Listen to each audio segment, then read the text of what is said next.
Hi, good evening, everyone. Here on a Monday night, Labor Day weekend, it's federal holiday here in the United States. So I thought I'd just jump on here tonight before we start tomorrow, which is going to be in the morning, defense motions. They're going to do a motion to have a finding of not guilty, but the judge will look at the evidence in a light most favorable to the prosecution to see if the elements are met, and the judge will find that the state has met its burden and deny the defense motion. So that won't take very long. It can take a few minutes, or maybe some other motions or issues that defense has to raise. So, not sure if they'll start on time directly at the time they have the jurors reporting back for duty, but we'll cover this live again tomorrow morning. And so, what I want to do tonight was just talk about something that I've been hearing from my brother John there at the courthouse, as well as I've seen on another channel where they're saying all the lawyers that have been following this case are saying that Wendy's going to be the next one to be arrested, and they're expecting it to happen really soon, which is really something that I was pleased to see, because there's been some folks that they've been naysayers about this whole thing. There's not enough evidence against Wendy and this, that, and the other, and it's really been, I think, upsetting for me from a personal standpoint, because I know it's got to be deeply upsetting to the Markel family to realize that they're not going to get justice, and justice will not happen until the main benefactor of this murder is brought to trial. And so it's not even a matter of whether there's a conviction or not. If you know you got the evidence there, you know the person's uh, has the has all the motives and all the indicators to show that this thing was a orchestrated thing from the family of Florida Adelsons, then you want to see closure on this. You want to see swift closure and those accountable brought to justice. And we've just not seen that happen here. It's been a extremely slow, very painful process. It's gone over 11 years ago now since Professor Markel was murdered in his garage there in Tallahassee. So I just thought it was very interesting that the folks that have been in the there's not enough evidence camp are now saying, oh, wow, gosh, now there is enough evidence. But you know what? We don't even have all the evidence that at our viewing here that the prosecution even still has. So what I thought we'd do tonight is cover some of the indicators that were new for this first time, and we'll probably see many more indicators when Wendy's brought to trial. So I think Jack Campbell, the state attorney chief, Sarah and George's boss, I think he's not going to want to live this down and be known as the guy that didn't have the guts to do the right thing for the Markels. And so I think that as it's been known, a lot of times embarrassment can be a motivating factor. Many times, especially for men, to be embarrassed, that can be a motive to do a lot of evil things and wicked things. Wars have even been started over embarrassment, right? So I don't think Jack Campbell wants to delay this any longer. I think he realizes the international pressure, just not local, but international pressure on him to do the right thing. That's pretty much the genesis of why this channel was started, to speak truth and to encourage the prosecution to do right by the Markels. And so I think that seeing other folks now finally seeing the light, that this thing is just overwhelming for Charlie, slam dunk for Charlie. It's been overwhelming for Donna as well. All these different things that showed she was not only active in the wiretap evidence, talking about things after the fact, but she also admitted to doing things that indicated before the murder happened. For example, her saying that's something that has to do with the two of us when Charlie is asking who this is about. So she directly is implicating herself there. She also admitted involvement to one of the jailhouse informants. We also have the code that was being talked about for Charlie's birthday that was on the 5th of July of 2014, where she was encouraging Charlie to basically continue on in the quest to do the paella, which is for his birthday. And so that was another code. So we have the TV code, we have the paella code as well, and that was the paella code was basically the hitman taking out Dan. So the think about it. His birthday was the 5th of July. The first attempt was a month prior. They weren't successful then. And so you see the effort to make sure that they get it right the second go around. And so the actual murder took place on the 18th of July, with Dan surviving a few hours into the 19th. But let's go through and talk about some of the new indicators involving Wendy. And then if you guys have any other ones, I didn't get through all of them today, but there's a few of them here I thought were noteworthy. And I saw somebody's asking, why don't I post what time I'm starting in your time zone? If you look at your YouTube channel, that's the time zone it's coming on.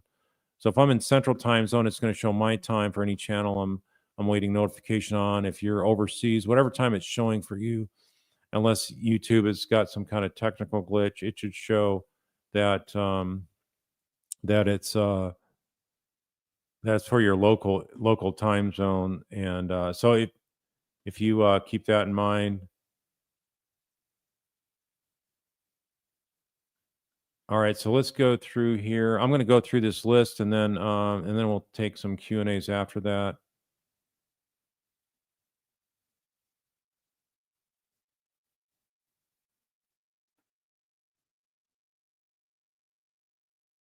Yeah, let's see here. Here we go. Okay, these are things that I either recalled or actually came across today when we're looking at this.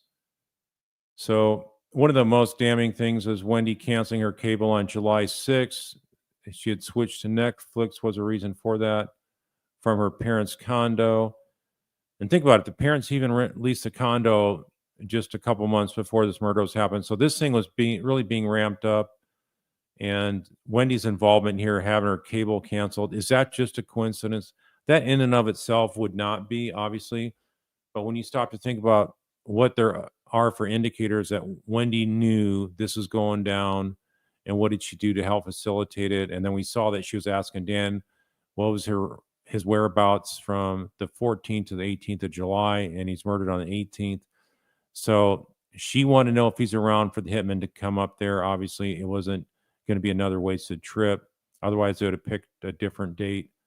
But it had to get done before she was going to be facing some issues, some contempt motions that Dan's lawyer, Stephen Webster, had filed before the court. So this was a high pressure situation. She had to been freaking out about facing this judge, about things she'd lied about. She hadn't returned the heirloom ring from the Holocaust survivor, the Markels. So the pressure was an all-time high. She's never faced this kind of pressure in her life before. So let's just go through here. The next one is, we saw Dan's license plate number was written in Donna's 2014 planner. So think about that. In a 2014 planner, they'd already been divorced for a year. Why would Donna have the license plate number of of Dan Markel written in her planner? So that's highly, highly indicative that this was something they wanted for the hitman to be passed on to the hitman. And so it directly more implicates Donna, but how did Donna get that?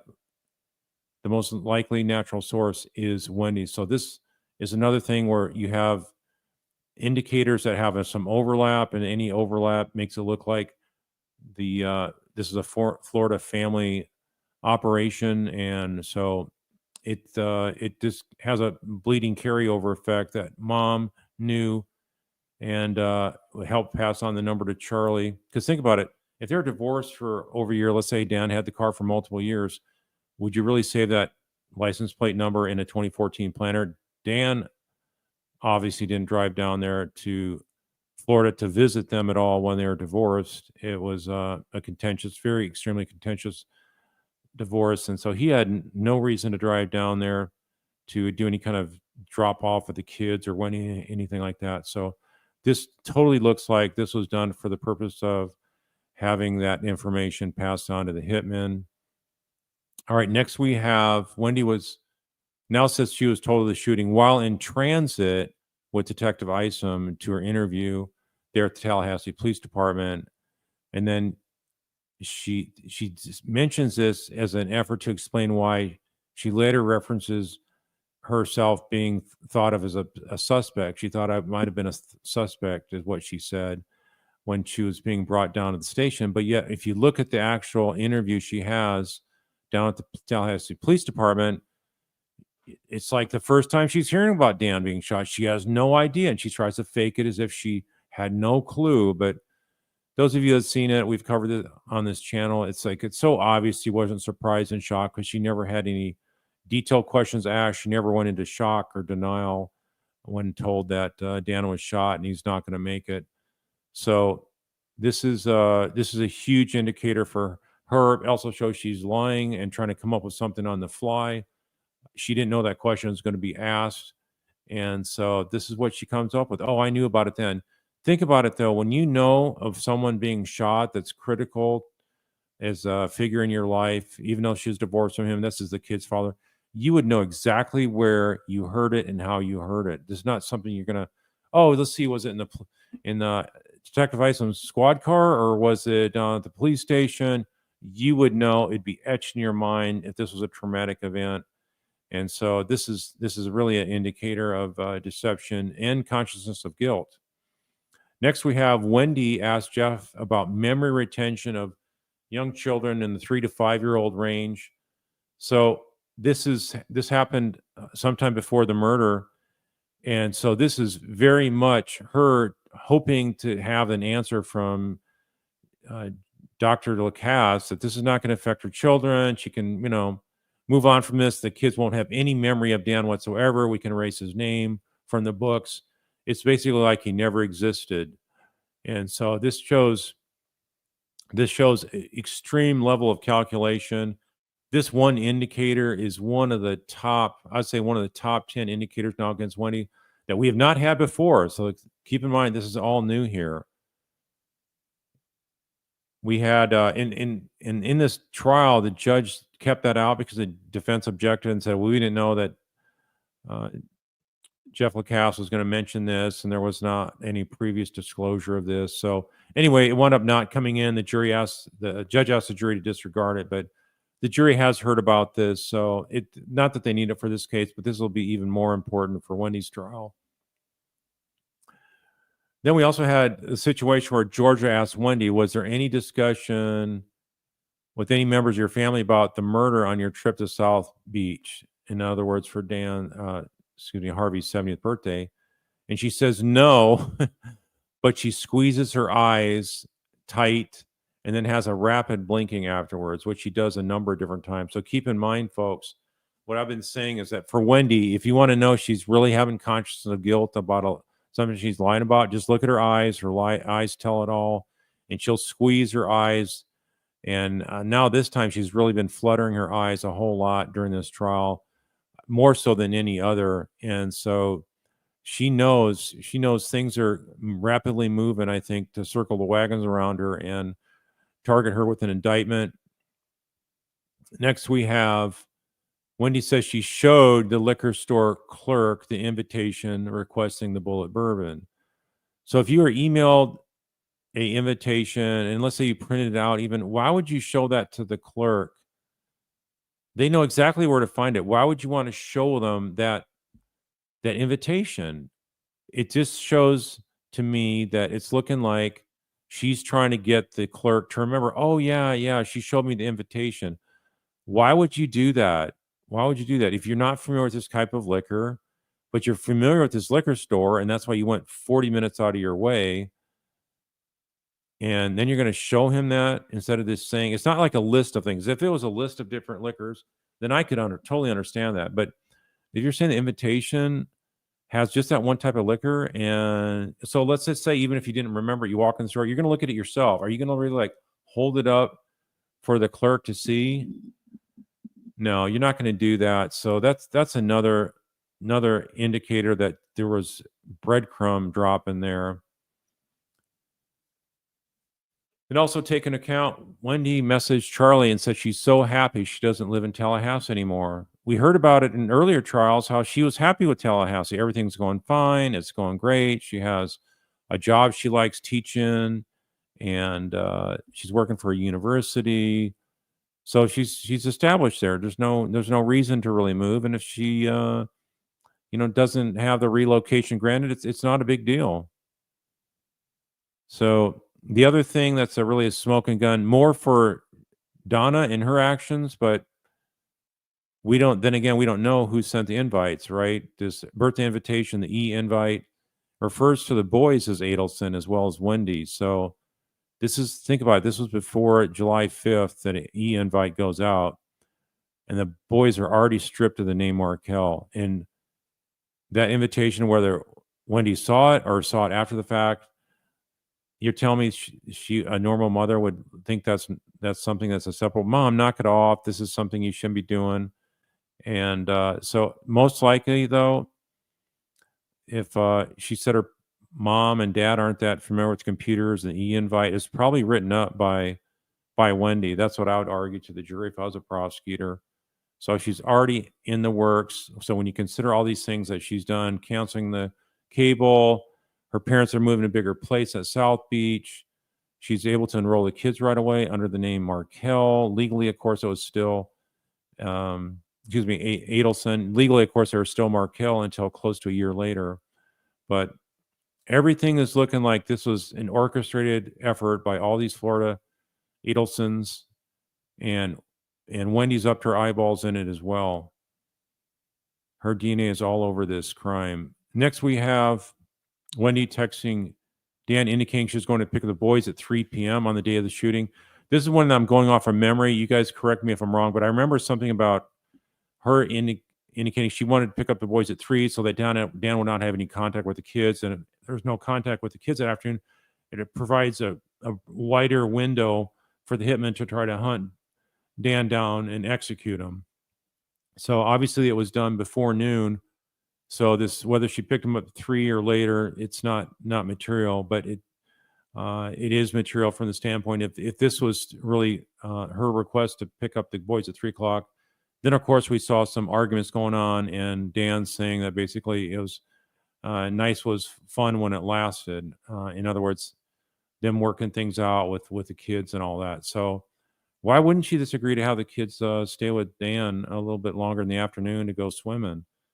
So it just again is another indicator that something is calculating in her mind and shows consciousness of guilt. Next, we have Wendy admits without explanation that she and the boys did not attend Dan's funeral in Toronto. So think about that. She was asked, "Did you ever attend the funeral of Dan in Toronto?" And she says, "No, just matter of factly, no." And I wish Georgia would have followed up, say, "Have you ever brought them to his gravesite, the boys?" Because the answer would have been no. They've never been to Toronto or Canada for that matter. I believe they've been there once or twice while Dan was alive, but since his murder, no, there's no interest. And so that to me, again, it just shows the coldness. And then when you can combine that with the extreme amount of denial of visitations over the last 11 plus years, it shows the extermination plan of anything having to do with the wonderful family of the Markels. Then we have also Mary Hull from the state as a accountant expert testified that Wendy did have enough money to purchase the house in Tallahassee to make a down payment on there. But what did she do to try to make Dan look bad in front of the jury? She says she couldn't afford it unless Dan had paid that $100,000 that was needed. That was pursuant to the divorce decree. But for her hiding assets and also not giving the ring back, Dan's like, I don't think it's something I should have to adhere to if she's blatantly violating things that even the judge knew about when the divorce decree was granted and the marital assets were divided. So that whole thing is going to be reopened for marital fraud on the court. Next, we have proof that Donna's email 5 days after the denial relocation says no appeal possible. We are disappointed. This contradicts Wendy's previous testimony that Donna didn't know about the motion. So think about that. She's saying her we are disappointed. Donna's saying that no appeal is possible yet. She's not telling this to her mom. So right there is another indicator that there's something else amiss, and they're trying to keep stuff hidden that's incriminatory towards both of them. So with that, there's, like I say, there's others out there, and these just add to the list. The 109 we've already talked about, and there's other ones in there. I'm thinking that off the top of my head, I'd not include in there. Keep in mind, she not only changes her phone number, but changes her carrier within 2 weeks after Professor Markel's murdered. Why would she do that? She said she was worried about the cops listening into her calls. Why would she be paranoid like that? That's what she told Jeff Lacasse. So with that, let's see. I might go into some of her direct testimony here, but I want to stop right at this point and see what you all have for questions. I see John's online here. He's there on location in Tallahassee. And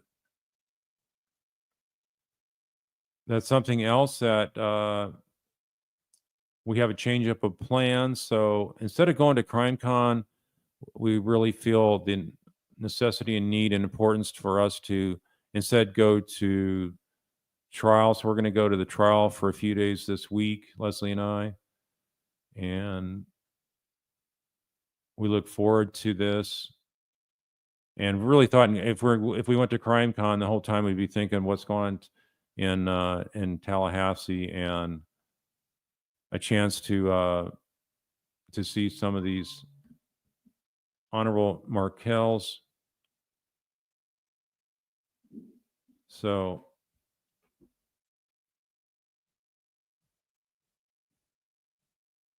I have John as my only mod right now going on. I know I had a number of complaints about a previous mod, so some folks contacted me complaining why they're stricken. I don't, when I'm doing a live stream, I don't have the opportunity to see everything what's going on for folks or why you're stricken. But if somebody feels like they were in error stricken or wrongfully stricken, you can shoot me an email message. It's jurytrialmentor@gmail.com. KL Las Vegas, would you charge Wendy with perjury too, and then weave in all of her lies at the trials or short attempts to hide involvement? Absolutely. I've been saying that for the entire time I've had this channel. Like each time she comes up with more lies and deception on her involvement in this case, in her interactions with the different folks. So that's one way you can bring up all of her contradictions. And inconsistency is a manner of impeachment on cross-examination for any witness, for that matter. So I noticed in this trial, she said when Georgia asked her how far did you go down Truscott, she says to the yellow tape. So she didn't say she did a K-turn right away, that she couldn't turn on Truscott. So I think she realizes that perjury is possibly an option as well for the prosecution, and she's trying to leave out some of those details that she left out previously.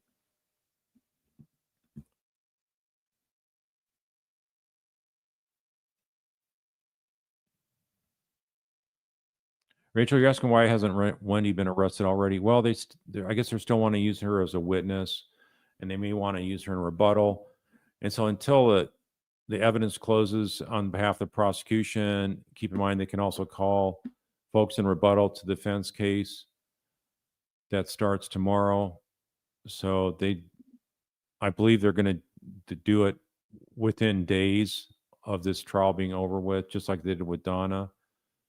And I think they learned their lesson that you don't need to wait around for another Adelson and try to let your normal speed of going after an Adelson play out and give them months to be able to come up with another scam to run and flee the country. So I think if you remember what Special Agent Pat Sanford said from the FBI when he testified, the defense was asking him questions about, probable cause to have a warrant for Wendy's arrest, for Donna's arrest. So he was actually, if you stop to think about it, he was actually driving down to Miami to go apprehend Donna, and he did not even have a warrant for her arrest at that point. So he made it sound like the state attorney's office was not really that committal to it before he went down to drive the trip. That's like a 7.5 hour trip minimum. So he just went ahead and headed off that morning at like at 10 o'clock, and lo and behold, he didn't get the warrant until 5 o'clock that afternoon. So that's something that state attorney's office with investigator Newland, he's the one that wrote it up with, I'm sure, with the assistance of the lawyers there. So she almost within a few hours escaped the country.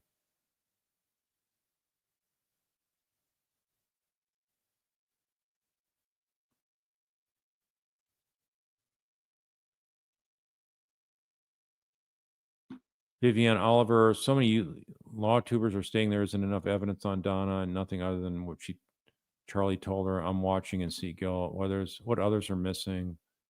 Well, they're missing experience, number one. They've never tried a criminal case. There's many folks that even say they're trial attorneys and they never tried a criminal case. They may do personal injury and stuff, but they don't know the ins and outs of a criminal trial. And so if they don't know how to do criminal trials and they don't even know how to do civil trials for that matter, then they don't know how to read a jury. They don't know how to size up evidence. They don't know what kind of evidence is necessary to get a jury to convict. So it's something you only acquire with experience. And I've done many trials, many contested hearings and whatnot. So in front of juries and panels in the military. So it's just something that you just have a gut reaction to, and it's something that I don't know. You just need to have some talent, I guess, and you need to have experience. And you can even have experience and have no talent at it. So don't know which ones you're talking about, but they just don't know how to size up the evidence, and maybe they're not looking at enough evidence.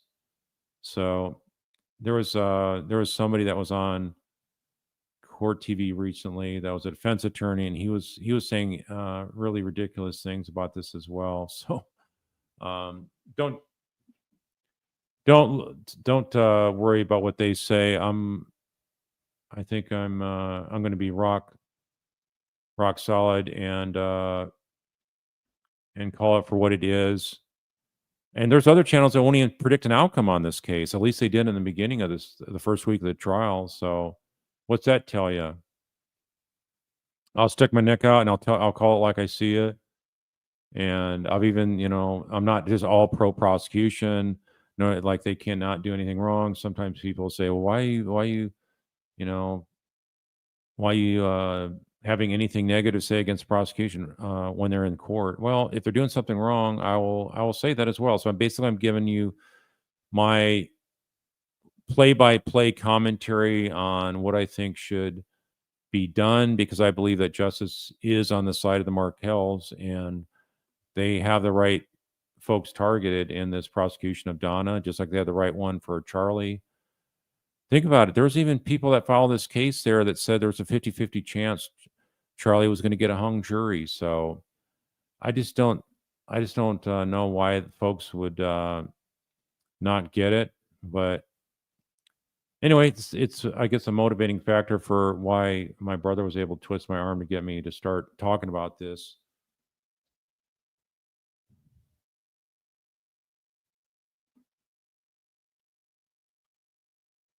Marilyn Price, did you see somebody filed to get Wendy's transcript for the testimony for Donna's trial? It says emergency filing. Yeah, I did see that her transcript is there, and so I think the fact that the transcript was posted could be an indicator they're wanting to use that for grand jury testimony. Not sure, but it could be an indicator. It's just really rare to have a transcript done before the trial's over with for just one particular witness. And so that to me leads me to believe that this prosecutor's office was the one that asked for that, not some freedom of information request or sunshine law request they have in Florida there. So I think that that's a good indicator that they want to use that against Wendy. Because otherwise, think about it, they would have asked the court reporter after the trial of the day is concluded to work on weekends or nights to be able to get that transcript cranked out.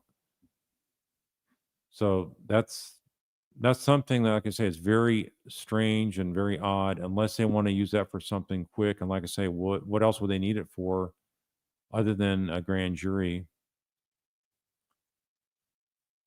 G. Lander, Wendy saying she longer had the Markel's contact info on the day of the murders is highly suspicious.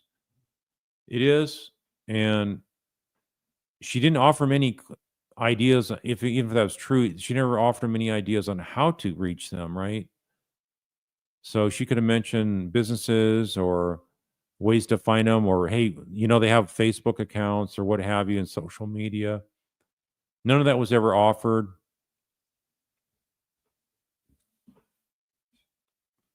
Even some of her friends could have had that contact info as well, mutual friends between them.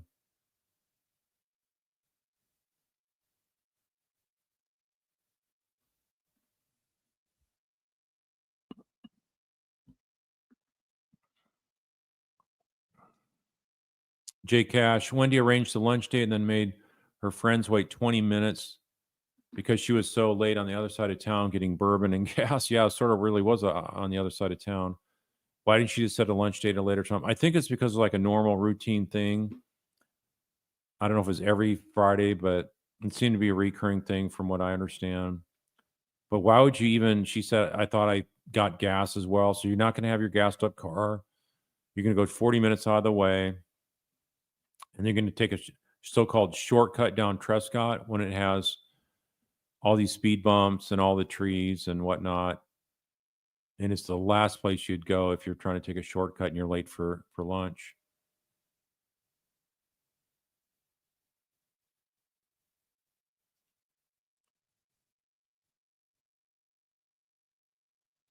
Bullet bourbon, paella, which means for her, and an owl t-shirt. These are not coincidences.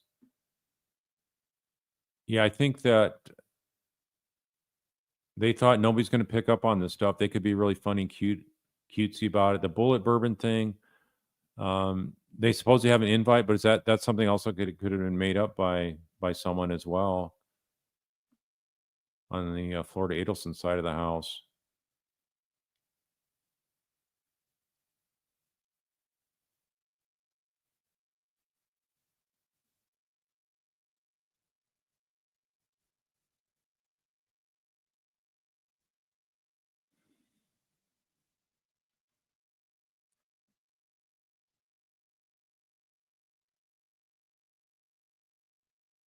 All right, let's see. I'm just looking for more questions here. Oh yeah, that's the other thing. Yeah, thank you. Yep, thank you, Whammo. Wendy taking down pictures, kid pictures in the house on Aqua Ridge there right before the murder happened as well. So she's packing up. She's packing up. If all these indicators don't show that this was something she was fully engaged on, and think about it, all you need is one indicator to show you are a co-conspirator, that you are a co-principal. Co-principal means basically anything you do to assist somebody that's committing a crime, you're as guilty as them. If somebody says they want to rob a bank and you give them one bullet, you can say, I just sat here in my house, I didn't do anything, I didn't tell them to commit a robbery, I didn't tell them to shoot the clerk. Doesn't matter, you knew they were going to commit that, and you provided a extremely limited amount of support, but any amount of support. You could be giving them gas money to go rob a bank. Say, hey, I need to go rob a bank, but I don't have enough money to run it out of town. Can you spot me $20 for gas? Right there, they're a co-principal to the bank heist.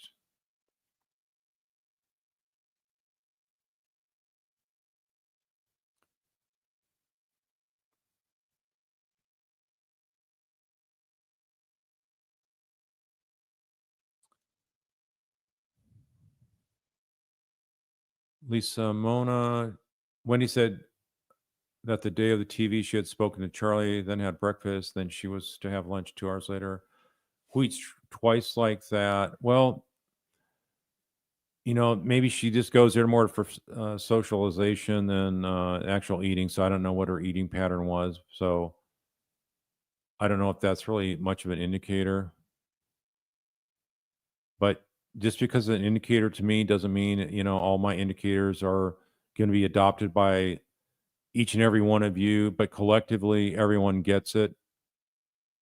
And if you think about all these different indicators, everyone, if we took let's say the top 120, everyone's going to come up with a different rank order, right? Even for the top 10, there'll be a few off for that. So it's not a matter of which, none of the jurors have to agree on which indicator is convincing them that Wendy's a co-principal or that Donna's a co-principal. So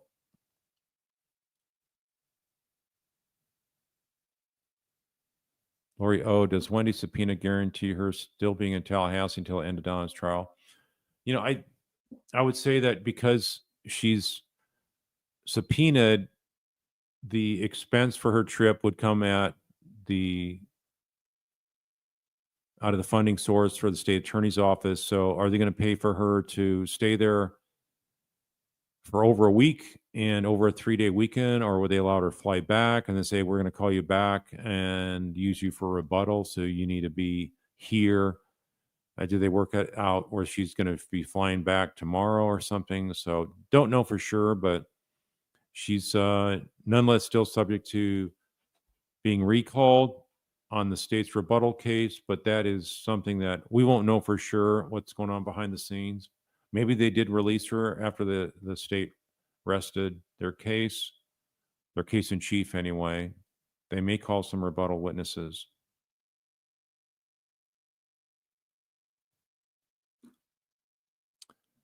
Jennifer's, you thought Georgia was really soft on Wendy this time around, even more so than last time. What are your thoughts? Do you think there's a strategy behind it?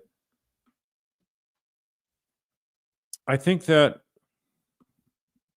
she didn't get as confrontational with Wendy this time, but I think that's fine because I think when Wendy talks, Wendy implicates herself. So they could not bring up the issue about the book. And I think they brought in enough information different ways, like her hatred of Tallahassee was brought out this way because of these prior statements she gave in conversations. Sharma Lily, do I think they're watching Wendy like a hawk right now? I think they are. And if they're not, she could slip out of the country and it could be too late.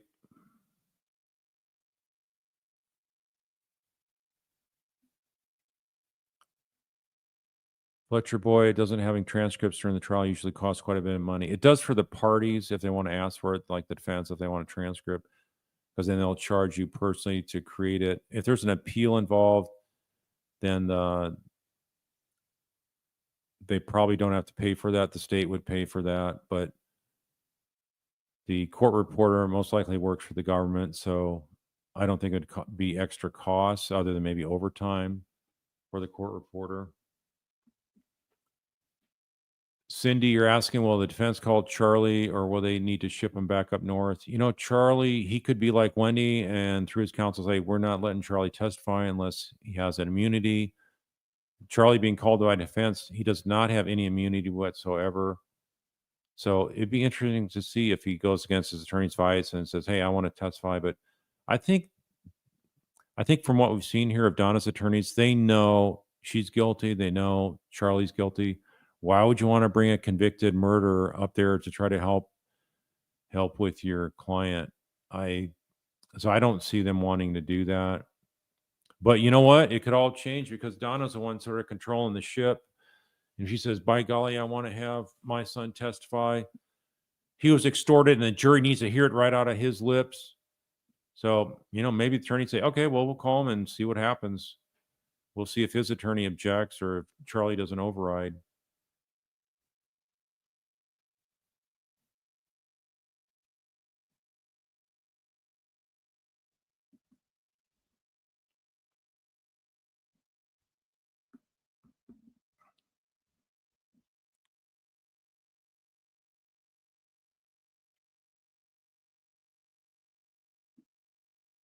Mary Smith, you also believe Wendy was extremely jealous of Dan's new girlfriend, Amy, and didn't want another woman around her children.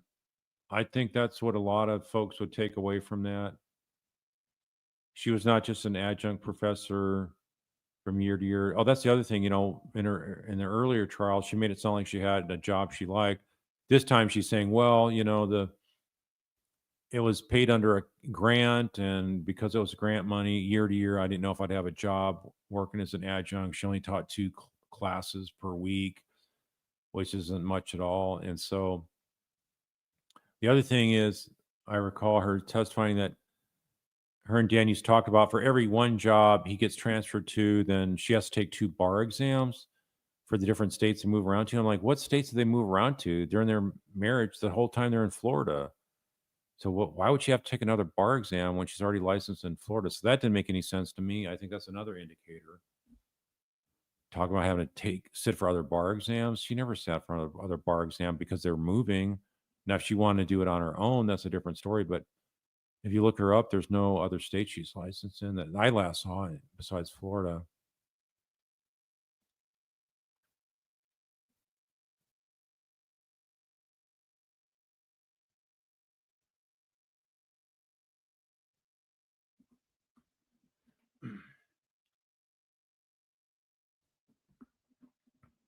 Esloverda, aren't these more indicators that she knew about it ahead of time? Not that she was part of the conspiracy per se.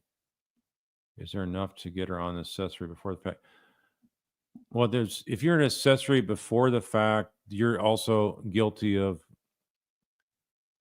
being a co-principal if you know a murder's about to happen. So you just can't feed different information like the license plate of Dan, his schedule, when he's going to be in town, all those kind of things. You're an active planner. You don't have to know all the details, but if you know somebody wants to murder somebody, and you say, here,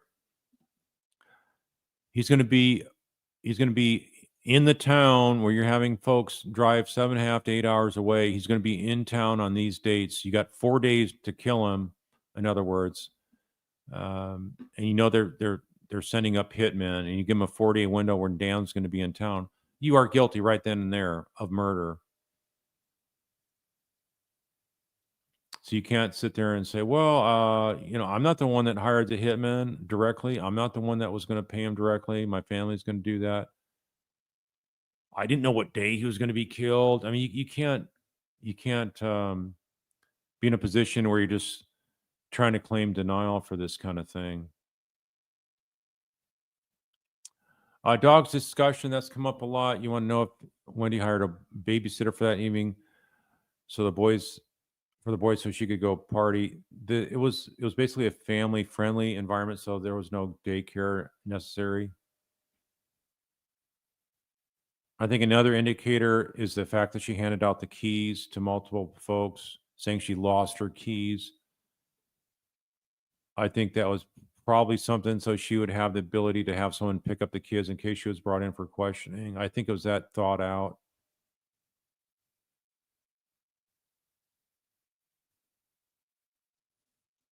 Trisha K, hello. You only just noticed in police interview when they state he is still alive.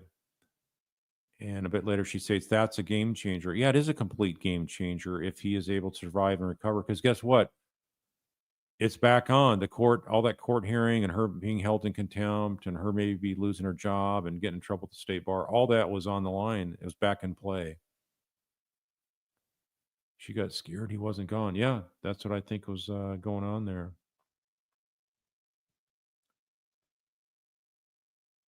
Kristen from Manhattan, you're asking, did Wendy remove Ben's middle name at the same time as changing the boy's last name to Adelson?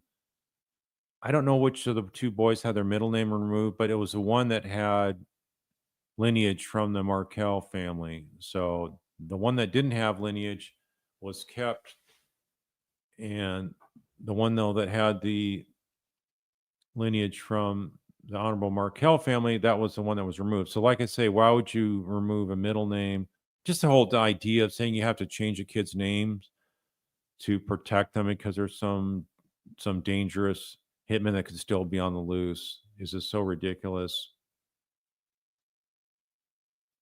How would any hitman know the name of those two boys and the last name of them. So there's no reason for it. And she knew obviously what was the what was the source of Dan's murder, her own family and her. So it was all a ruse to be able to get out of town, justify it to the police. E. Erickson, you're asking if I think Donna will testify. I think Donna will testify because she thinks she's very credible to folks. And just the way you saw her sort of affirming the way she was talking back to Sammy on the wiretap efforts. And when she called Sammy up and basically said she's not cooperating and gave her story how she's innocent in this whole thing, she was sort of like smirking and nodding, and just a real slight nod, indicating like, see, this is what the jury needs to see. I'm innocent. I declared my innocence, and so I think she's if she has any degree of reasonableness and common sense, she'll see that this case is crushing her. She's getting crushed by the evidence.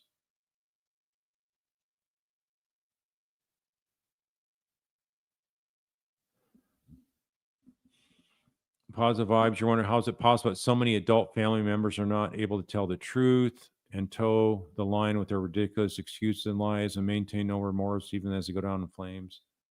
Yeah, I think it's I mean, I think it's part of the reason it's possible is because they have a lot of money and they can go to lawyers that know they got a lot of money, and lawyers aren't going to confront them on their lies and the fact that they're going to go down in flames, because then they're not going to be able to command such a big attorney's fees. I think that's one of the things behind it. That's what I see.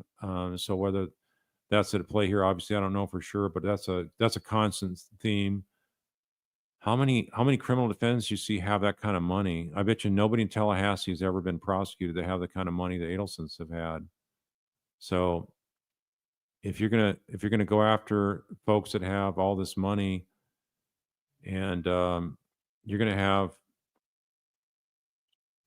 you're gonna have a you're gonna have a dream scenario. Look at Rashbaum. He probably got 2 million out of Harvey and Donna combined, and he was able to buy some big lavish house there in Miami, just off of one basically murder. Being able to bankroll that kind of income, and so yeah, criminal defense attorneys don't make that kind of money by and large. So that's why I think that's one of the biggest reasons. And plus, not a lot of people get charged with perjury as they should. So, but in the end, look what happened to Charlie. He's still blaming other folks and won't take responsibility. So I think it's a pattern of getting away with stuff because you think you can buy your way out of trouble. If you have a career of always being able to have someone go to bat for you, whether it's your dad or Wendy's godfather, or just being able to intimidate folks, have some cops threaten somebody you're leasing a business with, some office space, and you basically have your buddy cop show up and say you're going to arrest him if he doesn't get out of there. Something along those lines. Don't quote me on the details, but I know that was something that Charlie had done. So he's used to being flagrant and not having the rules apply to him.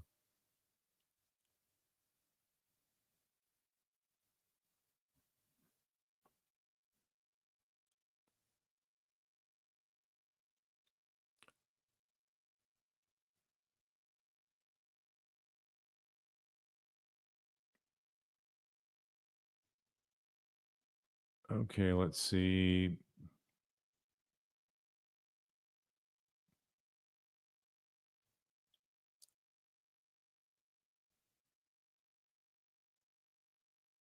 Hope for peace. You notice that the prosecution is being very careful not to show Wendy's text and email replies to Donna. We don't know if she replied to a lot of them, like the one she was talking about, dressing up the kids as Hitler the youth. But maybe they do have it, and they're just not showing it. And you suspect they have a little something in their back pocket for Wendy. I think it's very clear that they've been piecemealing this information out there. and there's got to be more. And so anybody that says there's not enough evidence, or ever said that there's not enough evidence against Wendy, why don't they clarify and say, well, I haven't seen enough evidence, but I do think there's no doubt in my mind she's guilty. So if anybody says, well, they don't have enough evidence, my question would be to them is like, well, are you able to see how she was involved in this or not? Or are you looking at it merely this being a legal standard of proof, right? So, and if they say, well, I don't think she was behind this, well, then consider the source. And they either don't know the information, enough of the information, or they have some other agenda going on.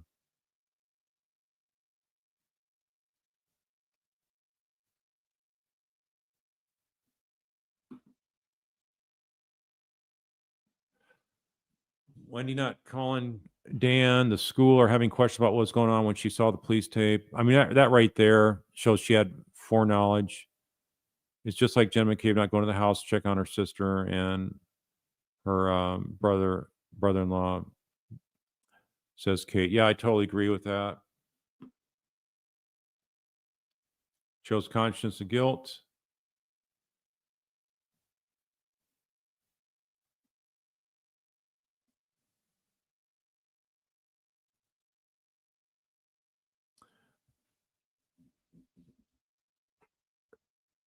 Emily, what are the odds Wendy is seriously thinking about fleeing at this moment?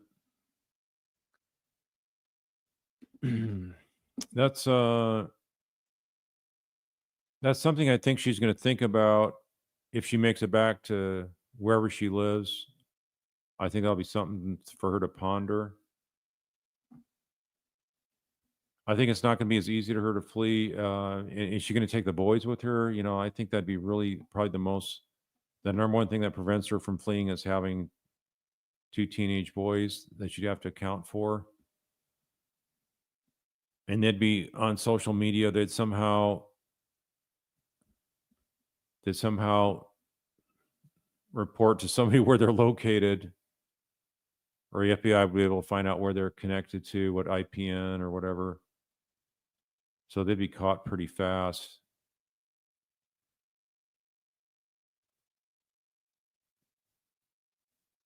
Kimber says the Markel law was enacted because Wendy was so evil and cruel. Yeah, she's been evil and cruel to the Markels, no doubt about it. The surviving Markels, besides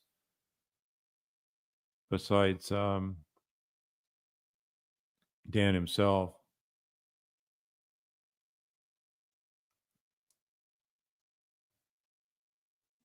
Liza Devine is saying everyone knows about this case, including airport staff. I think you're talking about Tallahassee there. Yeah, I don't know. They were able to seat the jury pretty quickly, so I think not too many folks are tracking that for being a somewhat small of a town.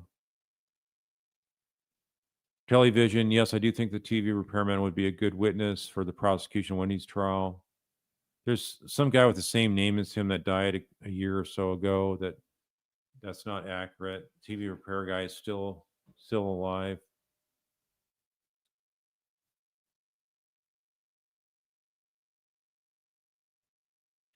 Yeah, I don't think Wendy's ever gonna cut a plea bargain deal.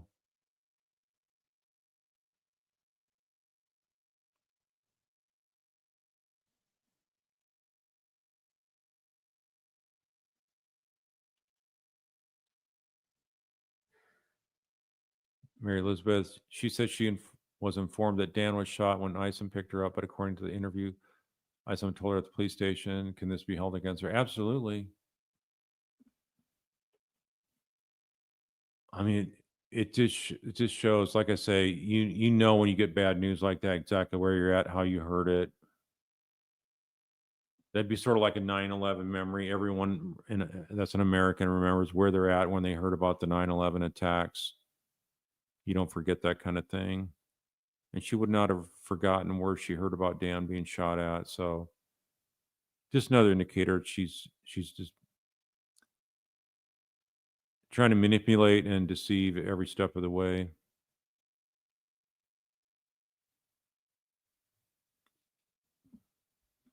Phoebe Beach, you're saying Wendy had 3 clues: a police tape, Isom showing up at lunch saying something about Dan, the realtor voicemail, still so calm at the interview. That is true.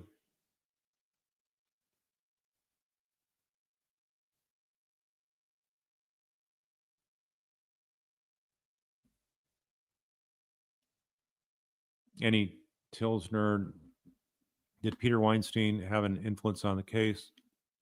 Apparently, Adelson started to be charged after he retired. I don't know which Weinstein it was, but the one that was the godfather for Wendy, that was a chief judge down there. He definitely had some connections because he used to be a state senator up there in Tallahassee. So he had a lot of connections, at least to find out information. Could he have been the source that it makes it look like, to find out whether the wiretap was going on? It just leads it to me. It looks like the Adelsons knew that they're at the near the end of the 2-week period that they were being wiretapped. And that's why Donna said what she did, to try to say for the record that she has nothing to do with this.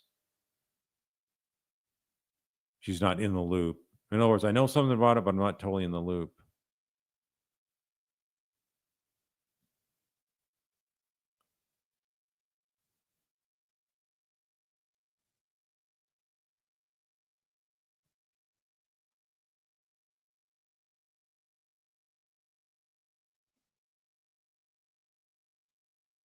Rachel, you're asking, does Wendy lose immunity when she's proven to be lying under her testimony? Yes, they have to make a presentation to the jury that it's a material lie. So I think her lying about how far she drove down Trescott to do the crime scene inspection, that alone I think is material lie. There's a number of them as well. So yeah, go ahead and charge it. That way you could get in her testimony and how it constantly was being contradicted in her own words. God is good. Does anyone know why Donna's attorney is no longer a judge? She was forced into retirement. She had some complaints to the Judicial Commission made against her. And rather than her being held accountable for that, I guess they cut a deal and she was allowed to retire instead of having those accusations be founded against her and as a part of her attorney or judicial record there in Florida.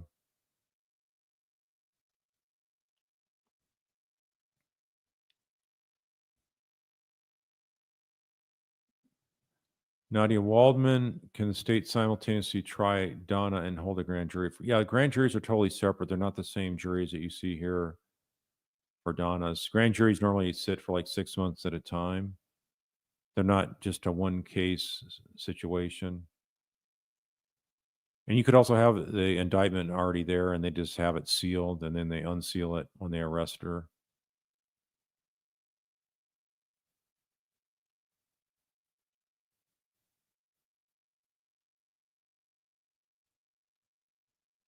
Sonny San Clemente, you hope they call her out on a ridiculous lie that she's not a drinker. Yeah, there's something about that. She tries to say she's not a drinker, yet she went to ABC. So why is she trying to hide the fact that she's a drinker? KCL, did I find the jail snitches' testimonies were believable? Yes, I did. I mean, I think probably the only part that maybe was a little bit suspicious was for Drina Bernhardt to say that, she was concerned about justice for the Markels and that's why she's cooperating. Okay, I think the main reason would have been for her to get a better sentence. But when you stop to think about how ridiculous the story was for Donna, that basically Trina Bernhardt is the one that told her what to write in that notebook. So she would have known that. She would have known exactly what Charlie's defense is, that convoluted, most ridiculous story you ever heard. And she's going to write that down to that level of detail.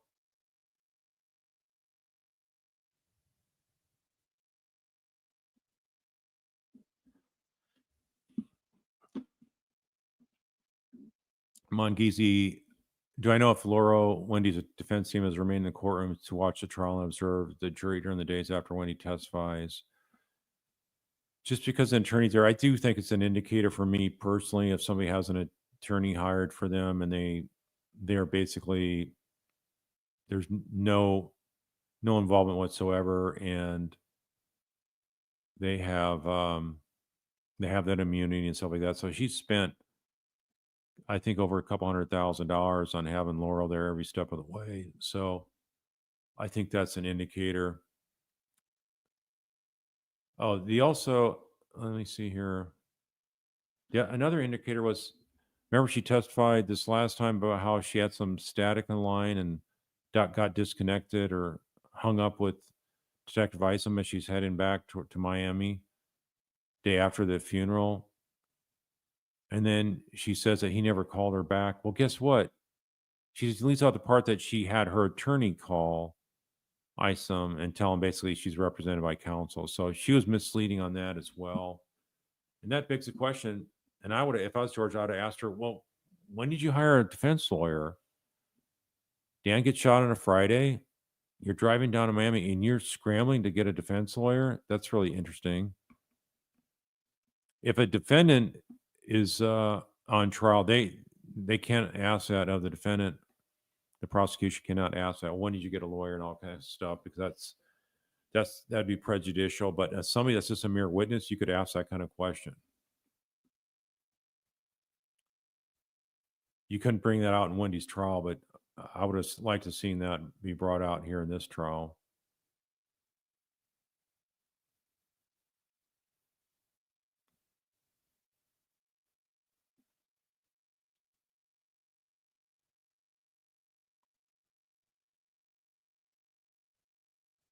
Yeah, the jury gets this. They see they see this for what it is. An unbelievable plot. Master manipulators, yes, very dark. Fractured fairy tales. The jury gets this.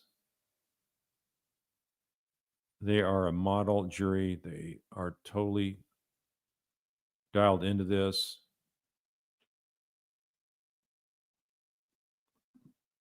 Mama Beans, will Dr. Obid be investigated for writing suspicious subscriptions? You know, that's what Donna was just given as a reference. And I think that he would not have taken part in that. I can't see him doing that. But if he would have, then shame on him. Somebody said that he retired recently. I'm not sure if that's true or not.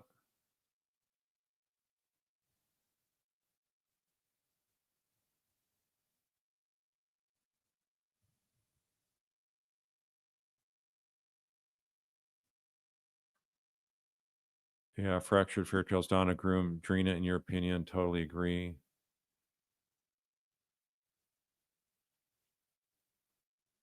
Yeah, that is a contradiction as well. She says she's not a drinker, then changes to she doesn't know bourbon.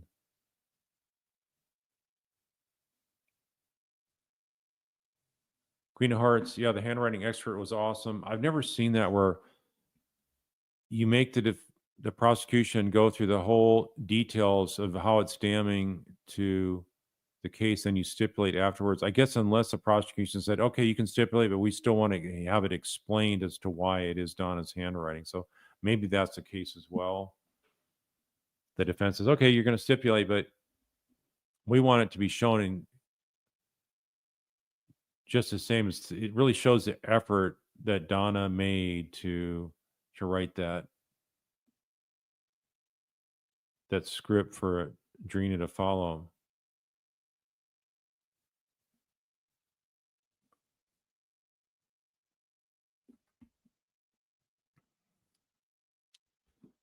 Whippet Lover, do I think they'll go after Harvey too? I sure hope so. There's a lot of talk, John says, the courthouse about, why don't they go after Harvey as well? There's so many more indicators about Harvey that came out in this trial. And I'm sure there's more out there we don't know about. At least go after him something for aiding and abetting if they don't want to go after him for the actual murder.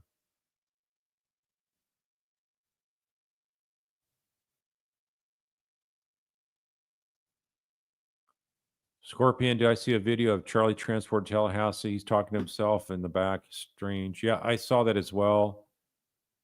some of the way his mannerisms and stuff, I thought was very strange. He's sort of like laughing and getting. It's just all of it was really, really just hard to fathom.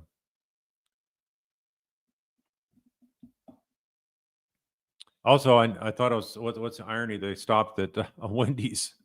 They stopped at a Wendy's to get him his lunch before they brought him to the Leon County Jail.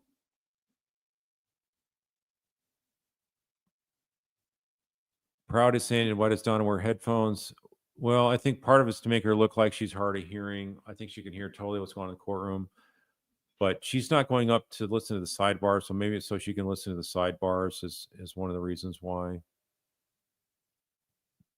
She can't control what her attorneys do if she can't hear what they're saying up there to the judge.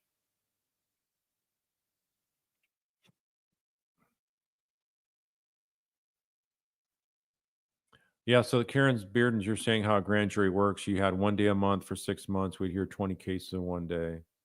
That sounds what most places in America do. Same thing.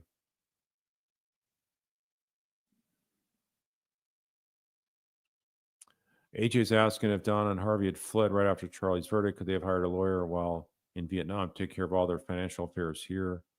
Or they have to be here for that? No, you don't have to be here for that. You can hire a lawyer from overseas. Not a problem.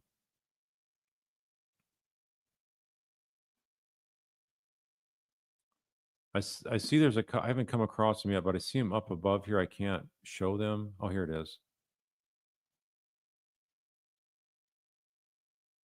Yeah, I don't ask for money on this channel. So I just ask y'all to keep that in mind. But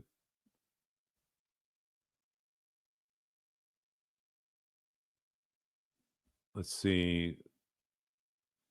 The question just went away, so I don't know what happened there. Denise Fiorelli, in my opinion, where the odds that Donna will see no light at the end of the tunnel, make a deal with the prosecution. Yeah, I don't. You're saying narcissism in his family makes you think it's slim to none chances. Yeah, she's not gonna. I don't think she's gonna do anything to come clean, and I don't think they'd offer any kind of deal that'd get her out in 5 or 10 years. It's too late right now. I think they got enough evidence against Donna, and like with we have what we have with Katie. I don't think Katie's totally being forthright either. She's saying stuff to help the prosecution, but she's not totally coming clean. Like when she says she doesn't know how much money they had in the envelope that was given for the murder.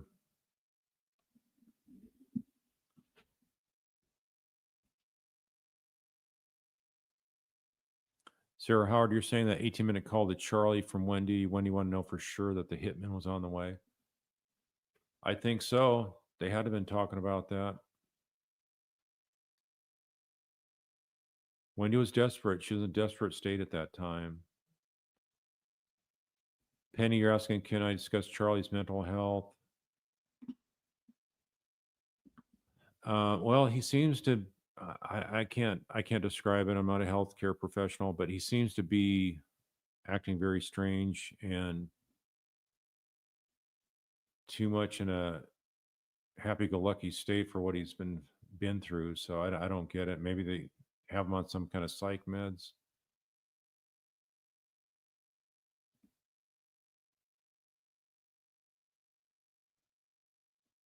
And then why didn't Wendy buy the bourbon after lunch? And she was on a time crunch that she needed to do the shortcut. That's something that you could say as well. And why did she also have to? She thinks she got gas. So yeah, that's you could say that's an indicator as well. I'd also be curious, how did she normally dress to those luncheons? Did she dress like she was working in her garden? I doubt it.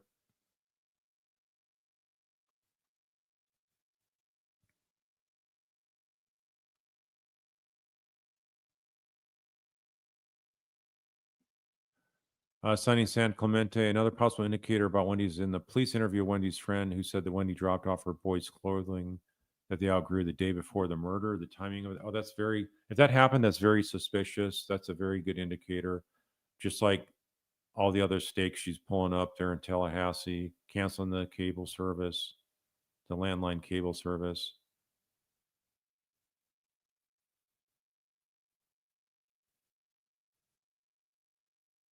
Ms. Jim Morrison, it's obvious her guilt. Donna asked Wendy to be supportive at Charlie's trial, but not to be truthful. So how could you be supportive with knowing the details?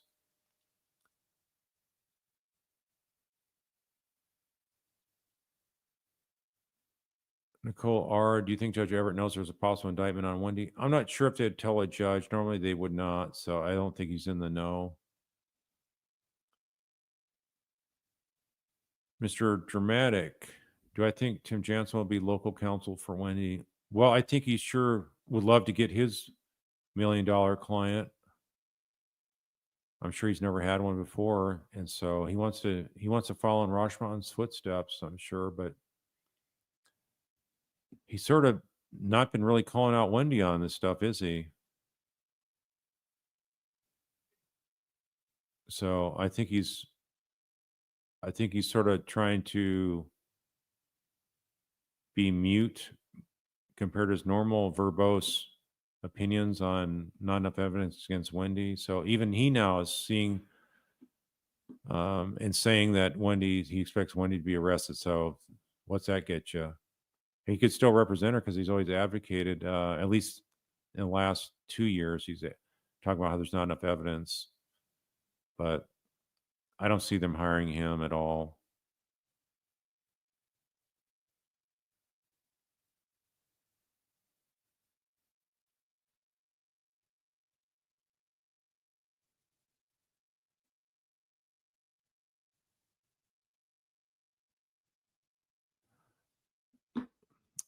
Michelle Malone, do I think the grand jury indictment is ready to go for Wendy? Gosh, I don't know why they'd wait this long.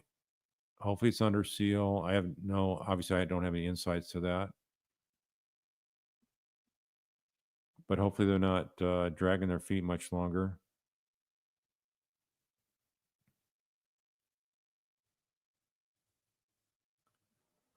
In light, you just listened to an unedited version of Jeff LeCass. Fourth interview is reminded that Wendy drank all the time, a bottle or of wine or more each day, and she was on meds. Well, that's a lot of booze, and I tell you, if you're on psych meds as well, I know he talked about her coming off of Xanax or trying to come off Xanax. That's a real horrific combination, and it can make you aggressive, violent, and very deranged as well. Saying San Clemente, yes. When did she hire this Laurel guy over the weekend? So she's sitting there so much crying she can't even eat for a couple weeks, and yet there she is, so savvy minded to hire a lawyer, the most expensive lawyer in all of Florida, perhaps. But there she is. She can't even eat for 2 weeks. She's that upset over the loss of Dan, but better find the best lawyer money can buy.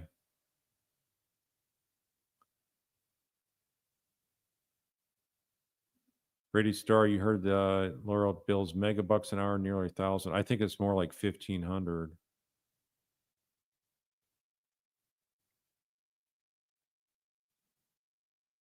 Linda Mon, no, I'm not going to visit Charlie in jail. I'm not licensed in Florida, so they wouldn't let me in there to see a client, even if I tried.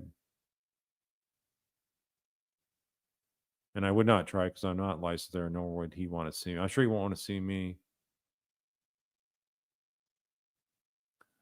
Sonia Gautier, what is Harvey Adelson's involvement in all this? Do you think there's a chance he might get indicted? Yeah, I think there's a really good chance. I think that you need to go look at my indicators of Harvey's involvement. I've done that. Gosh, was it probably a year and a half, 2 years ago on this channel? You can see a picture of Harvey with like a target over his face that John did the graphic on. It looked pretty catching there.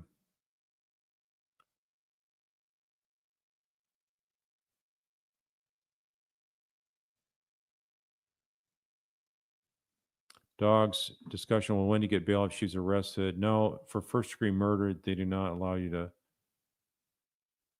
get out on bond. You can have an Arthur hearing to try to get the judge to do that, but it's such a high burden that she would stay in just like her mom. Jelaine, do I think we would be here if not for Diane's neighbors seeing the car and being able to report the details to the police? I think that he helped in a significant way describing what events transpired there, and gave a very accurate description of the car. But they did find, and that gave them the ability to find the car on the bus and whatnot. But I think they would have gone to Premier Jim and seen that it was that type of car. So I think that that's not a showstopper if he wouldn't have called. Yes, I think they still would have found the vehicle. As to SunPass video, they would have gotten the license plate.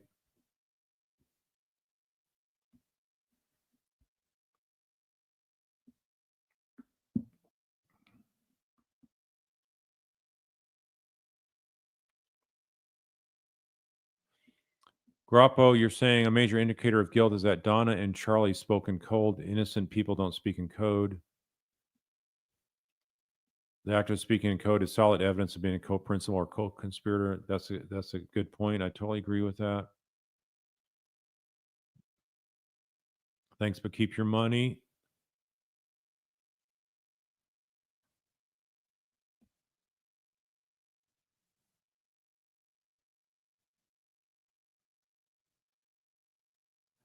A private name, would Wendy's book be allowed in her own trial? I should hope so. I think the prosecution should have had a better laid out rollout of why that book foreshadowed so many different things about her and Dan's life and her hatred of Tallahassee and all that. I think it's not going to make a difference for this trial because it's overwhelming against Donna. But I think they definitely need to bring it in for Wendy and have that prep better.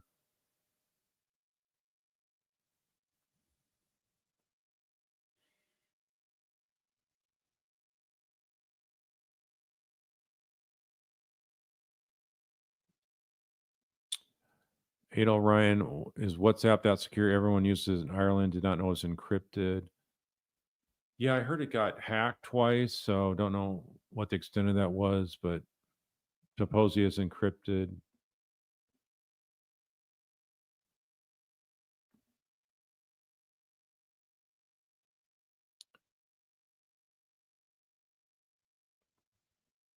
Sarah Howard, on the 18-minute call, do I think Wendy and Charlie were going over last-minute details? It was probably Wendy telling him, "Hey, look, he's at Premier Gym. Dan just texted me. Where are those bozos you hired this time? Are they going to screw it up again? He's headed home. So go to Premier Gym. Be at his house. They're going to be able to find him there."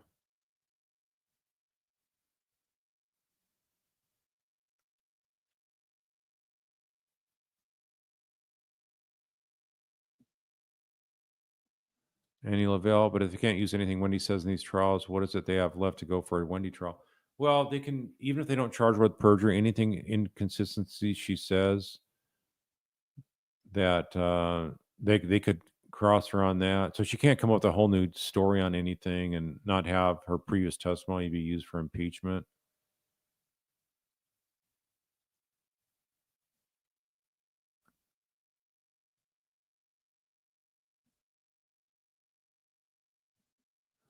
Yeah, Patricia Hewlett, watching Markel's in court is heartbreaking. That's why I'm really thrilled, and Leslie and I are thrilled that we're going to be able to go see them. It's much more important than going to Crime Con.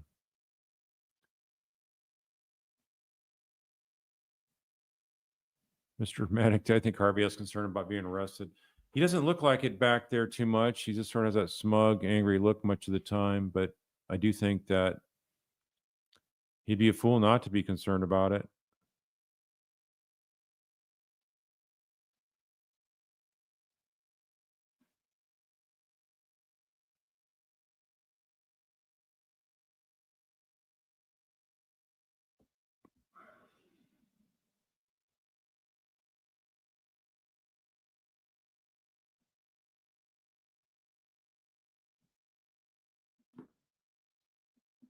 Les Kirka, and Judge Everett went and got more snacks from Costco this weekend.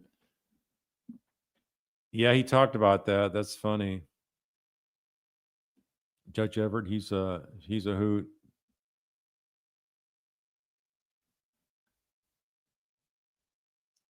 America's favorite judge right now.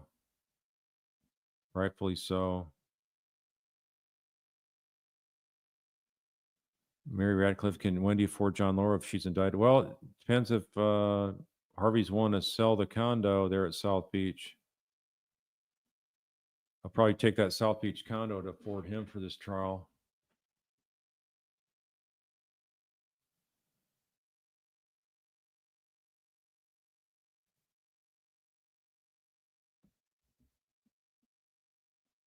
Yeah, I joined Jen. Dan wasn't shot in his driveway. He was on the phone in the garage. Yeah, with the door up, the garage door up, with the engine running.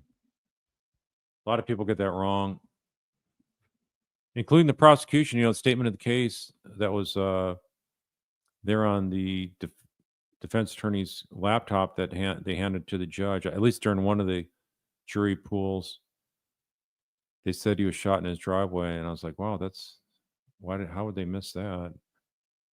Not say it was the garage."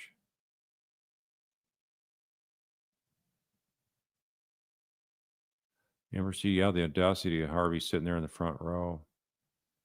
But there's some issues going on with him and Donna. Donna's pretty much ghosting him, ignoring him for the most part. I think after that first weekend, probably because he didn't see her much and because he's hanging out with Wendy, he's not able to get Wendy to show up to visit her mom in jail.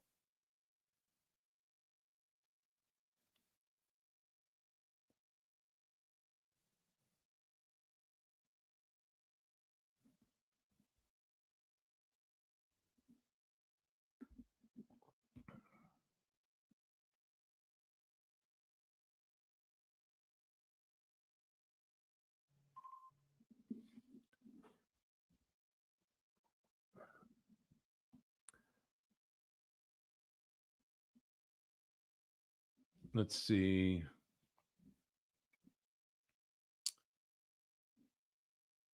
Mandy, you don't need to send money to ask a question. I do not ask for any money here, so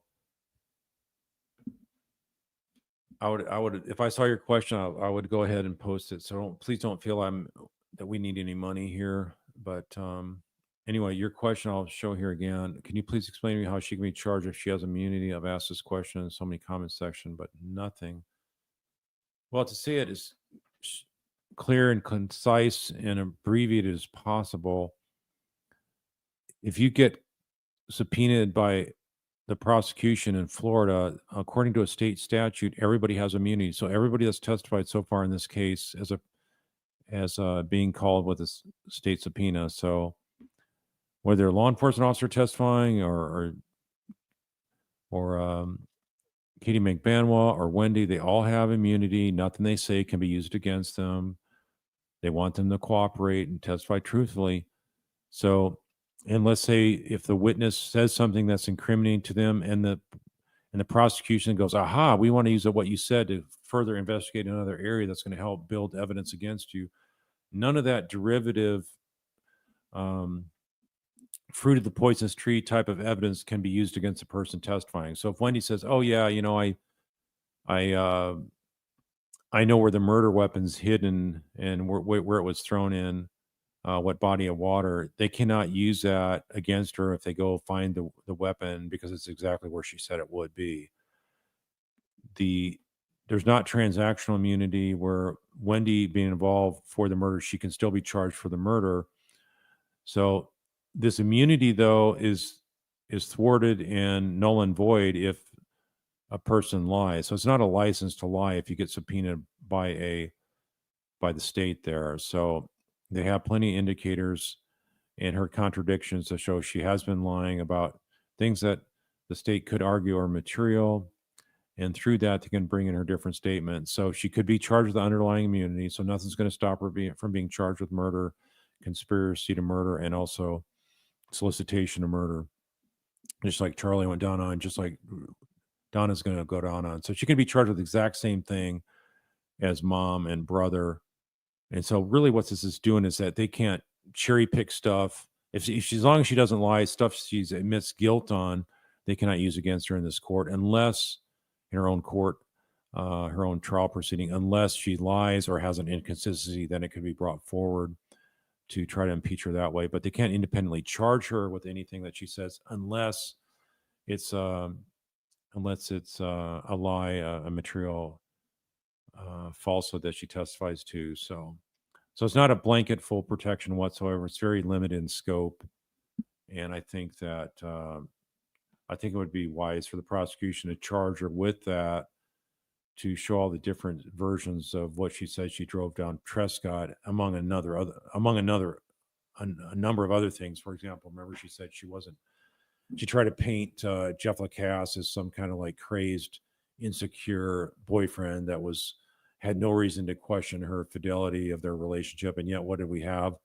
Georgia calling her out and reminding her that they had her different digital trail of pursuing other men while she's dating Jeff Lacasse, and making Jeff Lacasse think like, they have a future together of potential marriage and whatnot. So yeah, it's unbelievable the amount of the levels of deception you have on this case involving the Florida Adelsons.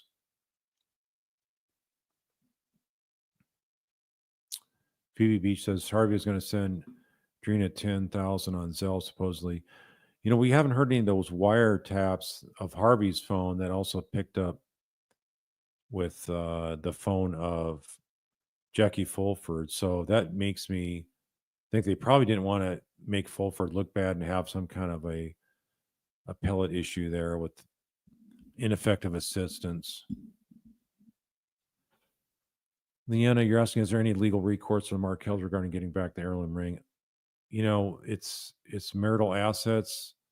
I guess the estate of Dan, they could have some time ago. But what's one you going to do? Just say, I don't have it. I don't know what happened to it. So you're never going to get it back with people like this.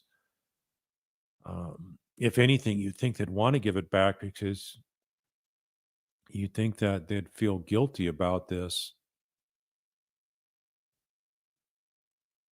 And they didn't bring up the heirloom ring and bringing it up with the ties to the Holocaust survivor for the Markel family. So they must be saving that for Wendy's trial.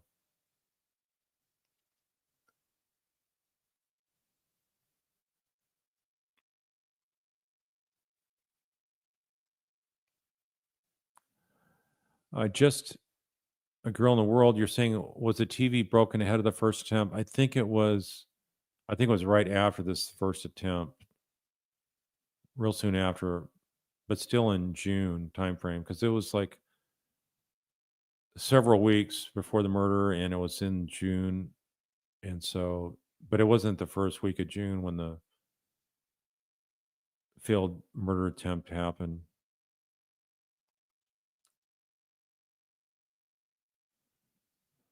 Laura, you're asking, Rivera said in Garcia's trial that on the first trip he saw Wendy walking down Dan Street. Was this disproven? It hasn't been mentioned since. I don't think that was Wendy. I think it was probably some lady walking down the street. And I think Garcia mentioned, oh, there she is. That's who we're, doing this for. I think it was just something that Sigfredo said to try to incentivize him because he was skittish about doing a murder job. He was okay doing a hit on somebody for cash and jewelry and whatnot, but not for murder. So I think that was just a part of the a motivating lure that Sigfredo told him, and it worked.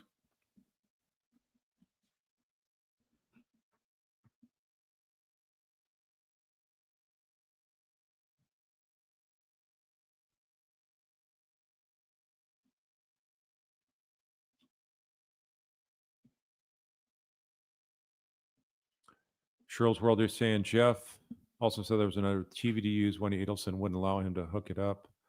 No, it's already hooked up. It's in a different room. And it was not packed up at that time. So no, I don't believe that's accurate. That's sometime in June. I don't think she's packed up yet.